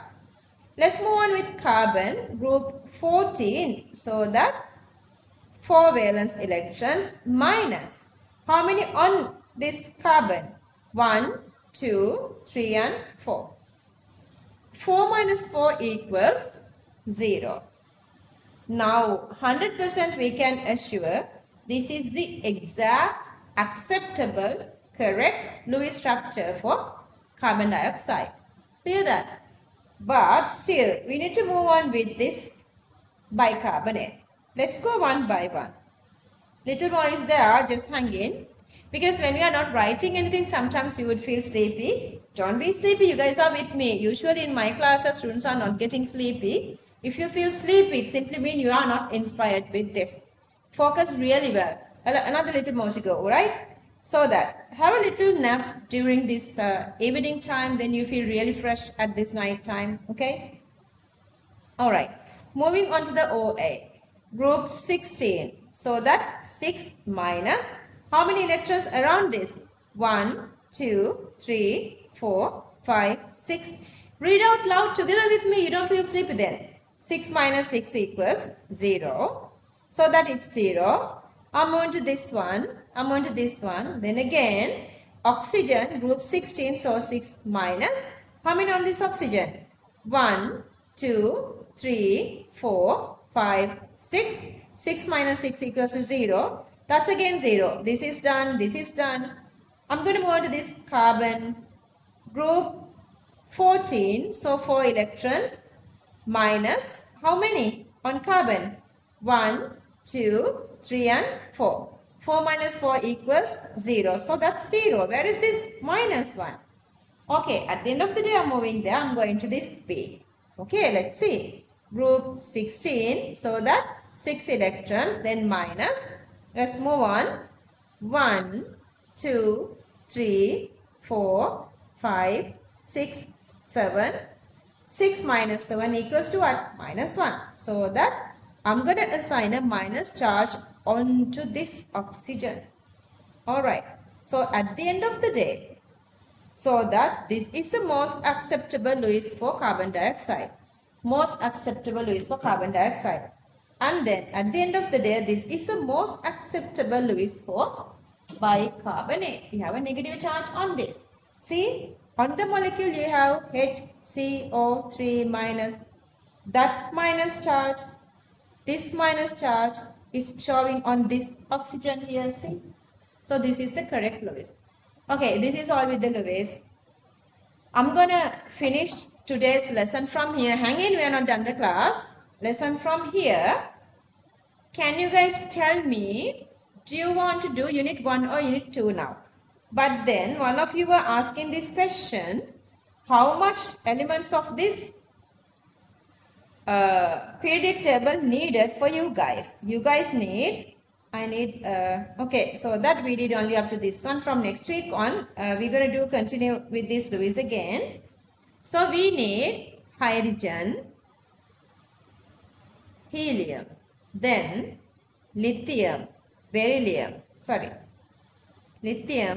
sodium, potassium, rubidium, cesium, francium. And then group 2, beryllium, boron. Okay, I'm going to go like this. Beryllium, magnesium, calcium. From calcium I'm starting. Scandium, titanium, vanadium, chromium, manganese, ferrous, cobalt, nickel, copper, zinc. And then after that I'm going to go from here. From here I can go. I want to get this phase separated. So that I'm going to go with boron, carbon. I'm going to go with another color. Boron, carbon, nitrogen, oxygen, fluorine, neon. Okay, then you can go down. Beryllium, magnesium, calcium, strontium, barium, radium, and then boron, aluminium, gallium to this one, indium, thallium, carbon, silicon, germanium, tin, lead, nitrogen, phosphorus, arsenic, antimony, bismuth, oxygen, sulfur, selenium, tellurium, PO, polonium, fluorine, chlorine, bromine, iodine, astatine, helium, neon, argon, krypton, xenon, radon. We need all those. These are S block elements and these are P block elements. This is S. This is S and this is P and this is D. Scandium, yttrium, lutetium, titanium, zirconium, hafnium, vanadium, niobium, tantalum, chromium, molybdenum, tungsten, manganese, rhenium, technetium, ferrous, ruthenium, osmium, cobalt, rhodium, iridium, copper, silver, gold, zinc, cadmium, mercury. You guys need that set, 3 of them. So that this is called the D block. You guys need all these. If you still feel uncomfortable, go through unit 1. I did unit 1 very perfectly. Everything you guys need for the final exam. Alright, this is how much you guys need here. Can you guys tell me, you guys have this unit 1 tude book with you. Even if you don't have the tude book, when I'm going through this again, I'm going to start from the beginning because these, you guys are very new to me. You guys don't have this whatsoever unit 1 knowledge with you guys because we never did this tude book with you guys. Let's say this is the very first day you guys are doing this advanced level questions. Even if you don't have the tude book with you, you guys can do these questions with me. I'm discussing everything really nicely. If you want unit 1 tude book, you guys can request it later. We have another half an hour.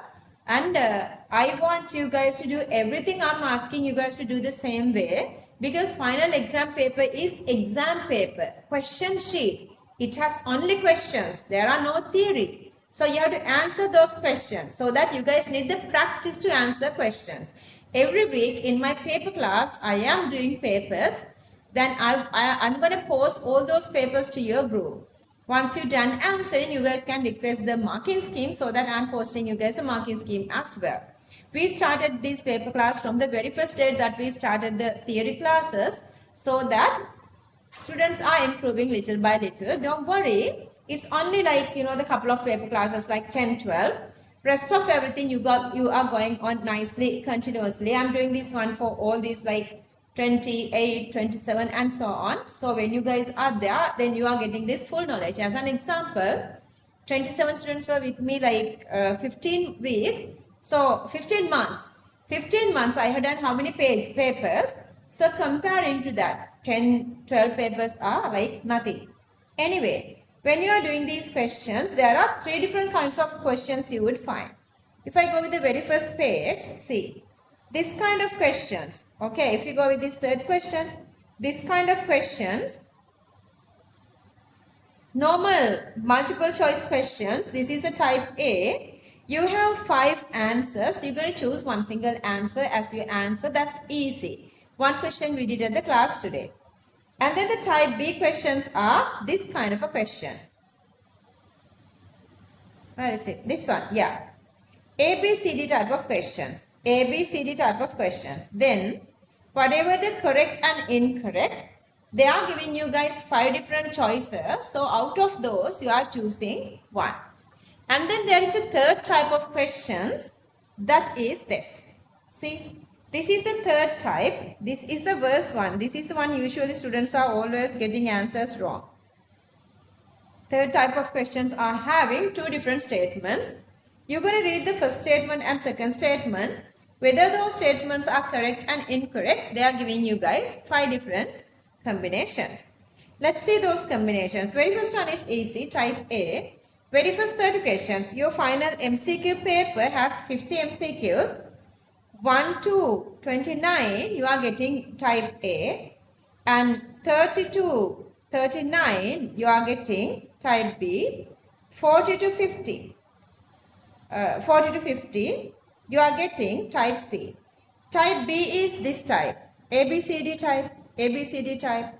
Type C is this one, 2 statement type.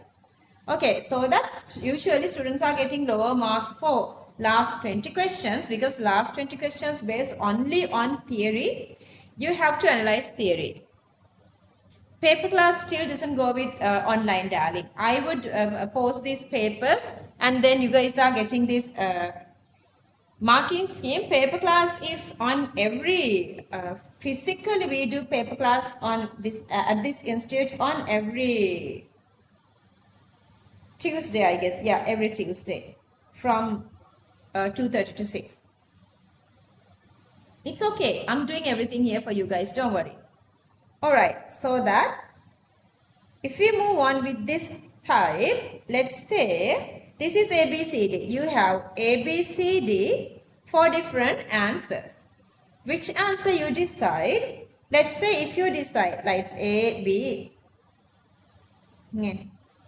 B, C, D. Let's say only A and B are correct. Only A and B are correct. Then answer is 1. Only A and B are correct. Let's say only A, B are correct. Then answer is 1. And then only B and C are correct. Only B and C are correct. Then answer is 2. And then only C and D are correct. Only C and D. These 2 are correct. Then answer is 3. C, D correct. Answer 3. And then let's say only D and A are correct. D, A correct. D and A are correct. And then answer 4. Any other combination, answer is 5. any combination. As an example, let's say only one single answer is correct, A correct, or B correct, C correct, D correct. Or otherwise, let's say three of answers are correct. Let's say A, B, C correct, B, C, D correct, C, D, E correct, still answer 5. All are incorrect, answer 5. All are correct, answer 5. There are a lot of combinations to make answer fifth one. That is the second category. Moving on to the third category. Let's see this type. This is your final exam plan, okay? Focus well. Two statements. You have two different statements. Let's say this is the first statement and this is the second statement. Both statements are correct. Plus, you feel like second statement is supporting to understand the first statement. If correctly explain the first statement, then answer is 1. Both are correct. If it is not explaining, then answer is 2. Those two are the hardest stuff. First one correct, second one incorrect, answer 3. First one incorrect, second one correct, answer 4. If both answers are incorrect, then answer 5. Okay, I posted tutored book to your group a little ahead of time to make sure to get couple of these pages photocopied, but I know it's night time, maybe you would not be able to do that, but anyway, I'm going to go very slowly. You guys can request this tutored book later so that you guys can complete this later. Let's go one by one. This is unit 1 knowledge. This is not unit 2, this is unit 1. So together, everybody together, for you guys, for physical students, once we do a little something that we feel like we can make questions from unit 2, then we are moving to unit 2 questions as well. Alright. So, question number 1. Nucleus charge of oxygen is. What is this oxygen? Oxygen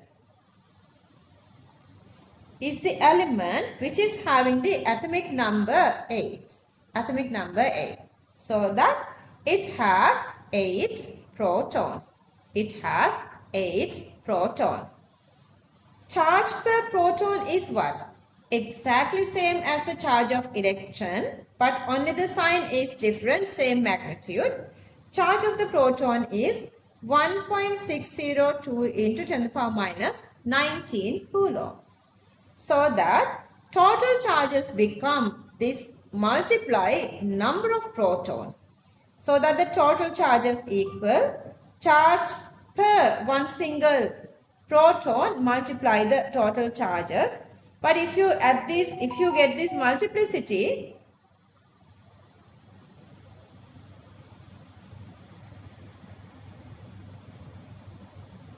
I'll see, darling, I'll see.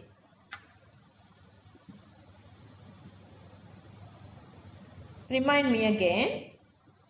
So that per charge multiply with the number of charges. So value become, if you multiply 1.602 into 10 power minus 19 coulomb with 8, answer is 1.2816 into 10 power minus 18 coulomb.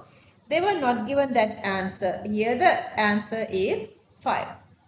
Alright. Since you guys don't, is there anybody who has a tute here? Or otherwise, if you don't have the tute here, I'm just going to go through like that. If you want, once I'm posting the recording, we have a little more time. Once I post the recording, you guys can get these answers.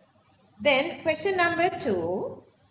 The scientists who worked hard to put forward an atomic nucleus model.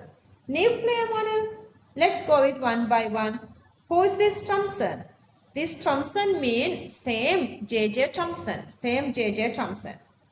Okay, what did he do? He did plum pudding model, properties of cathode rays, E over M ratio, properties of canal rays. He did all those, but he didn't do anything with nuclear model. J.J. Thomson plum pudding model doesn't involve nucleus. He says that positively charged sphere is there. Negatively charged electrons are lay inside, like plums are inside this dough of this plum pudding. Alright, and then the answer is the Marsden. Marsden did this with who? Geiger and Rutherford. Together with Geiger and Rutherford, through the gold foil experiment, they discovered nucleus.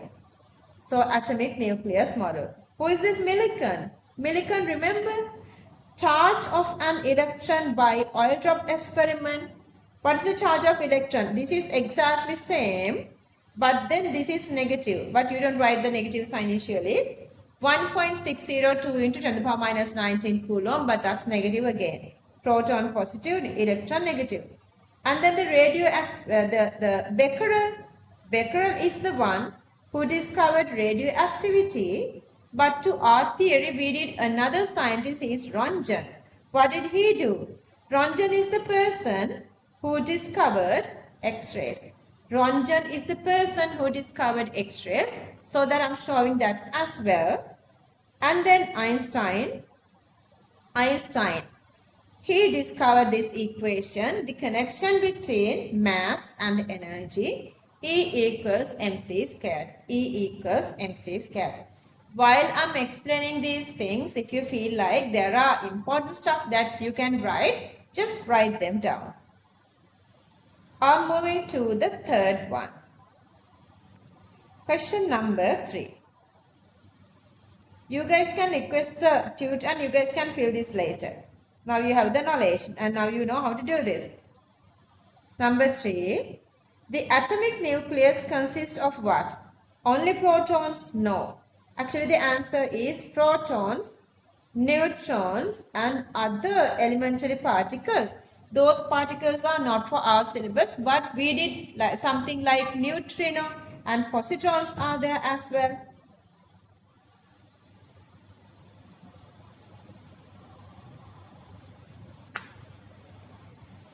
Alright, couple of students could not be able to join the class today. Next week, I had to make sure that all are in the group and all are getting this Zoom link. Okay, so that protons, neutrons, positrons, mesons, some extra elements are there, but those are not to our syllabus. Anyway, there are other elementary particles, subatomic particles as well. So, question number 3, answer 4. And another special point I'm showing here, I'm giving you guys here, proton or hydrogen 1 does not have neutron. What's the meaning of this one? Down there, this one is the number of proton, which is the atomic number. And then up here, this is the number of proton plus neutrons. This is the mass number. But this is 1 mean you don't have neutron. 1 mean this one is only counting here. This one only counting here. Alright. So that question number 3, answer 4. Moving on, question number 4. Cathode rays are going to get deflected by magnetic field. Before that, we should know what are these cathode rays. Cathode rays are electrons. Cathode rays are electrons. Cathode rays are negatively charged. Therefore, in the presence of electric field, it deflects towards positive plate. Electrons are always dragging towards the positive side.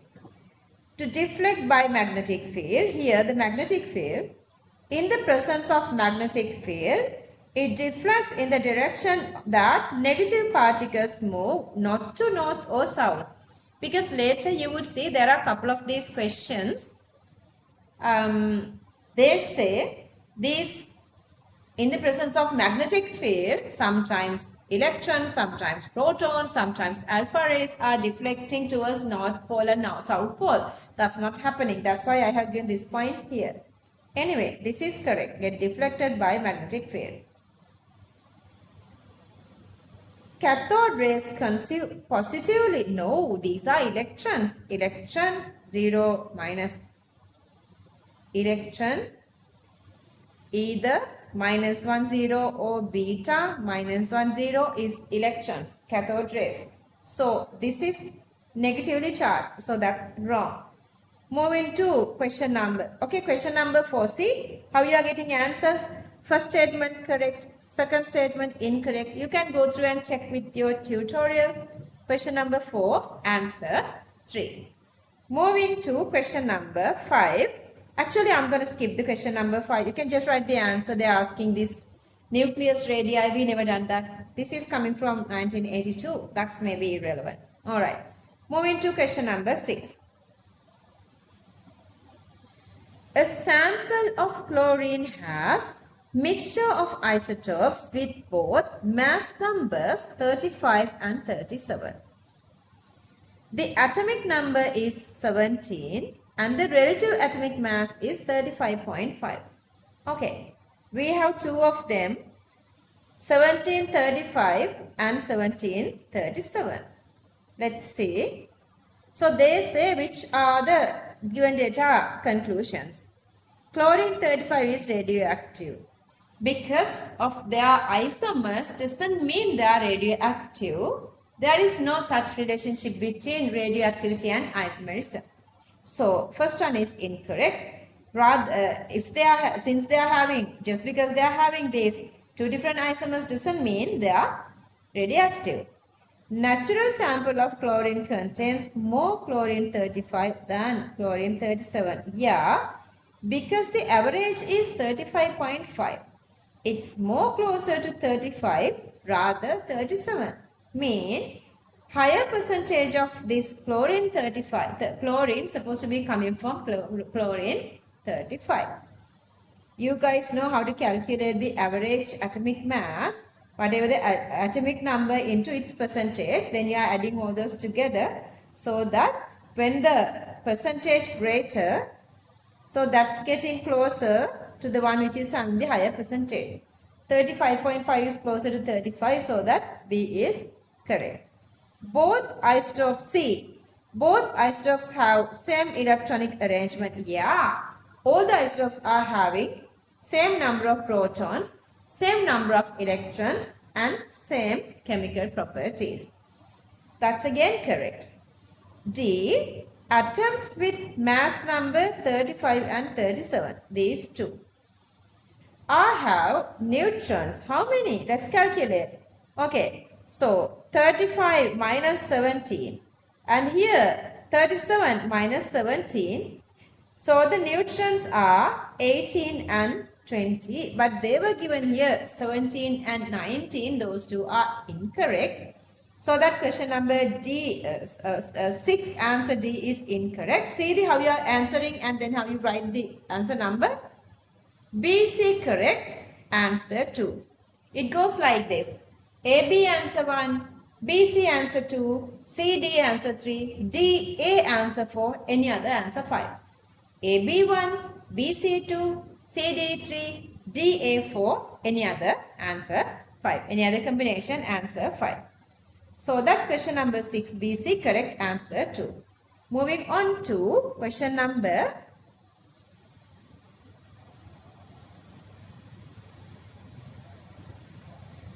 7. This question comes through this gold foil experiment. Question number 7 here.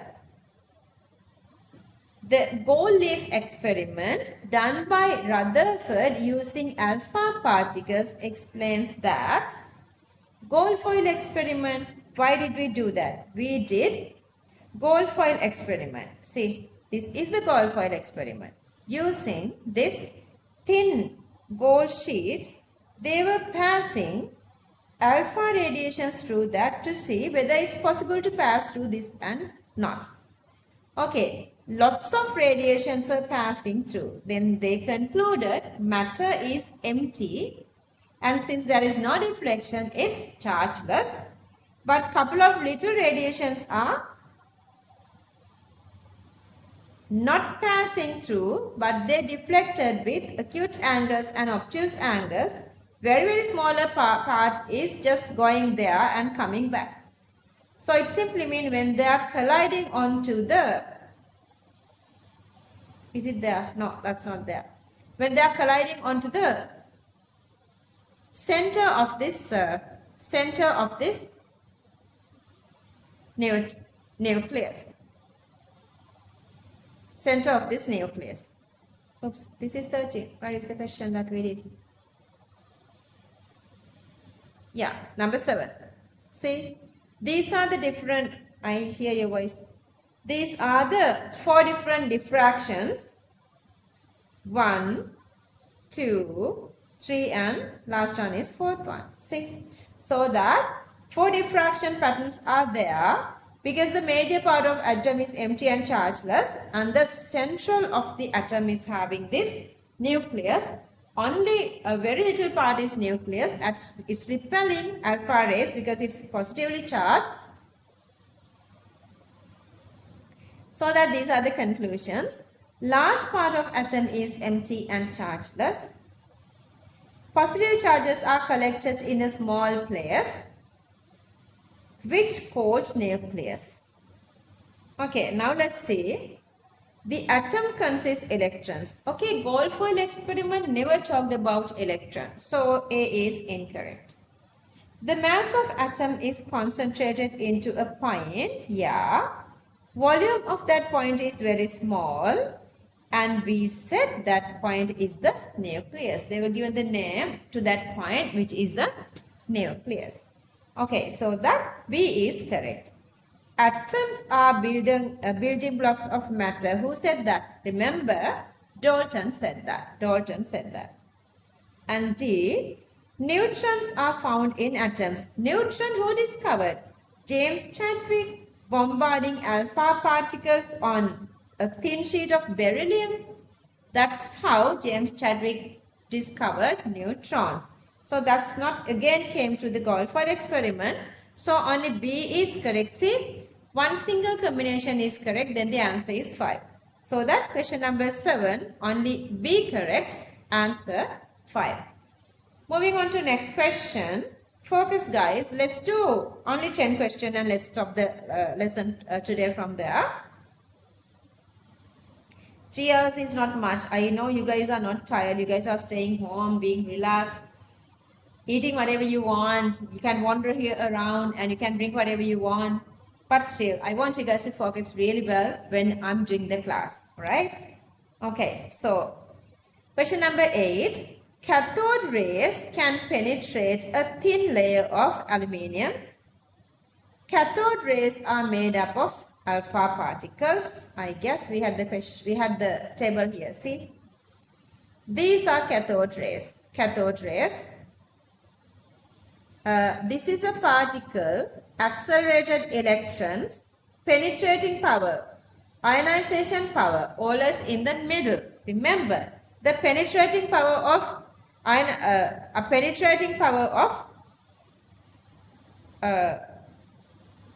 gamma is greater, ionization power of alpha is greater.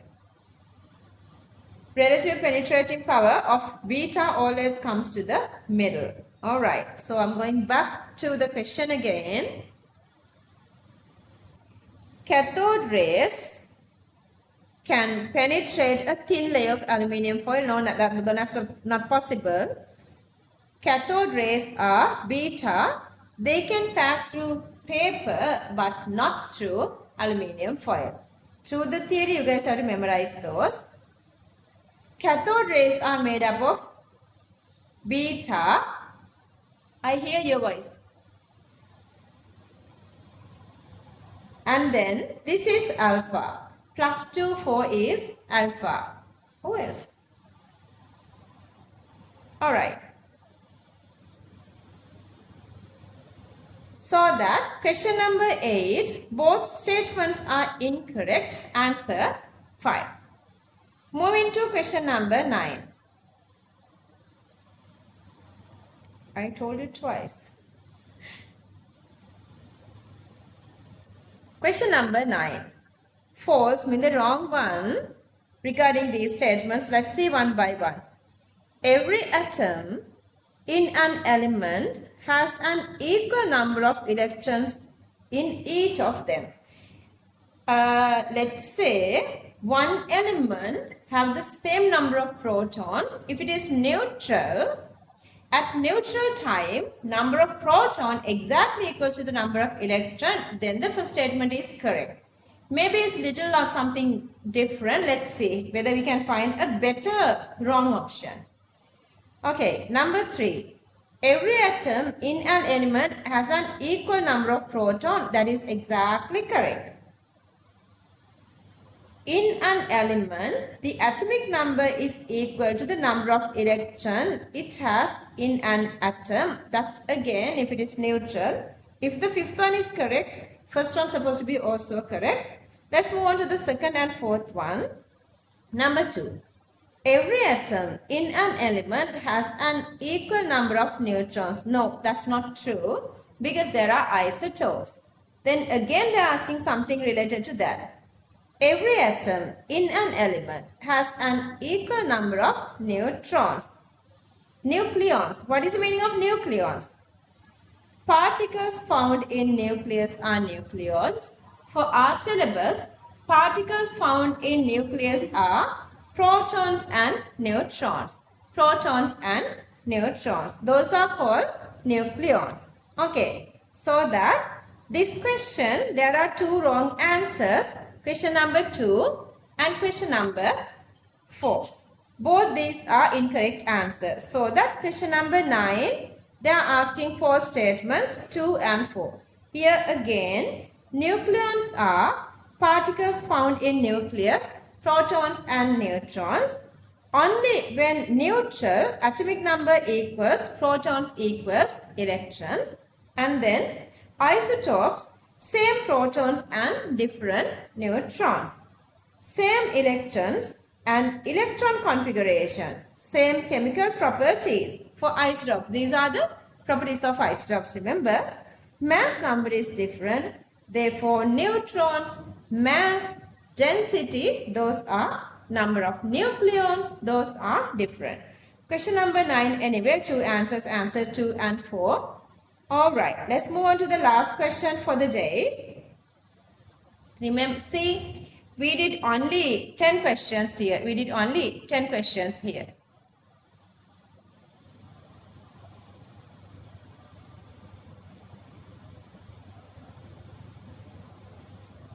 Okay, let's see the 10th question. The true statement regarding alpha. Alpha, let's see. This is alpha. This is alpha. Alpha plus 2 4 mean helium nucleus. This is a particle. Accelerated helium nucleus are alpha. Very low penetrating power. Ionization power is really high because it has plus 2 charge.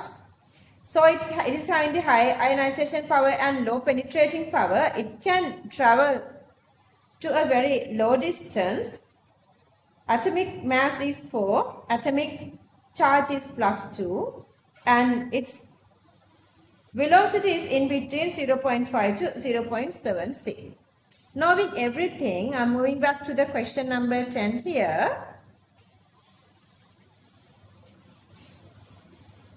Alpha particles have a higher penetrating power than beta particles. It's higher for beta. See the penetrating power. Penetrating power of alpha is 1, beta is 100. So A is incorrect. Ionization power of alpha is greater. See the ionization power. This is the ionization power. Yeah. Ionization power of alpha is greater. Alpha is greater. Helium gas is produced by alpha particles. That's again possible. Alpha particles are exactly helium. So, helium you are making by removal of 2 electrons. But when you gain 2 electrons, what happens? Plus 2 minus 2 cancelling off. Then you are gaining helium atoms. So, that's possible. So, C is correct. And then D. Alpha particles do not get deflected by magnetic field. That's again wrong. Because alpha has plus charge here. See? Alpha has plus charge here. So, alpha are positively charged, therefore, deflected towards the direction that positive particles move in. So, that B correct, C correct. Question number 10, answer 2. Alright. I'm going to end this meeting today. We did a considerable amount of lessons today. We did a lot. We did normal unit 2 and then the Lewis and then unit 1 questions. Today you knew how do we answer these real exam questions. That is the most challenging part. At the end of the day, you're going to answer these real exam questions. Remember, so you have to maintain that accuracy and that precision. Next week, we're going to do the real Lewis structures. In the meantime, if you want anything, you guys can talk to my coordinators. They would supply you guys whatever you guys need. Okay, so after this lesson, I'm going to post you guys this revision recording as well. So I want you guys to go through this revision recording and get this knowledge as well. That's all for the day. This is the Grand Advanced Level Chemistry. Bye. Take care everyone. Have a good day.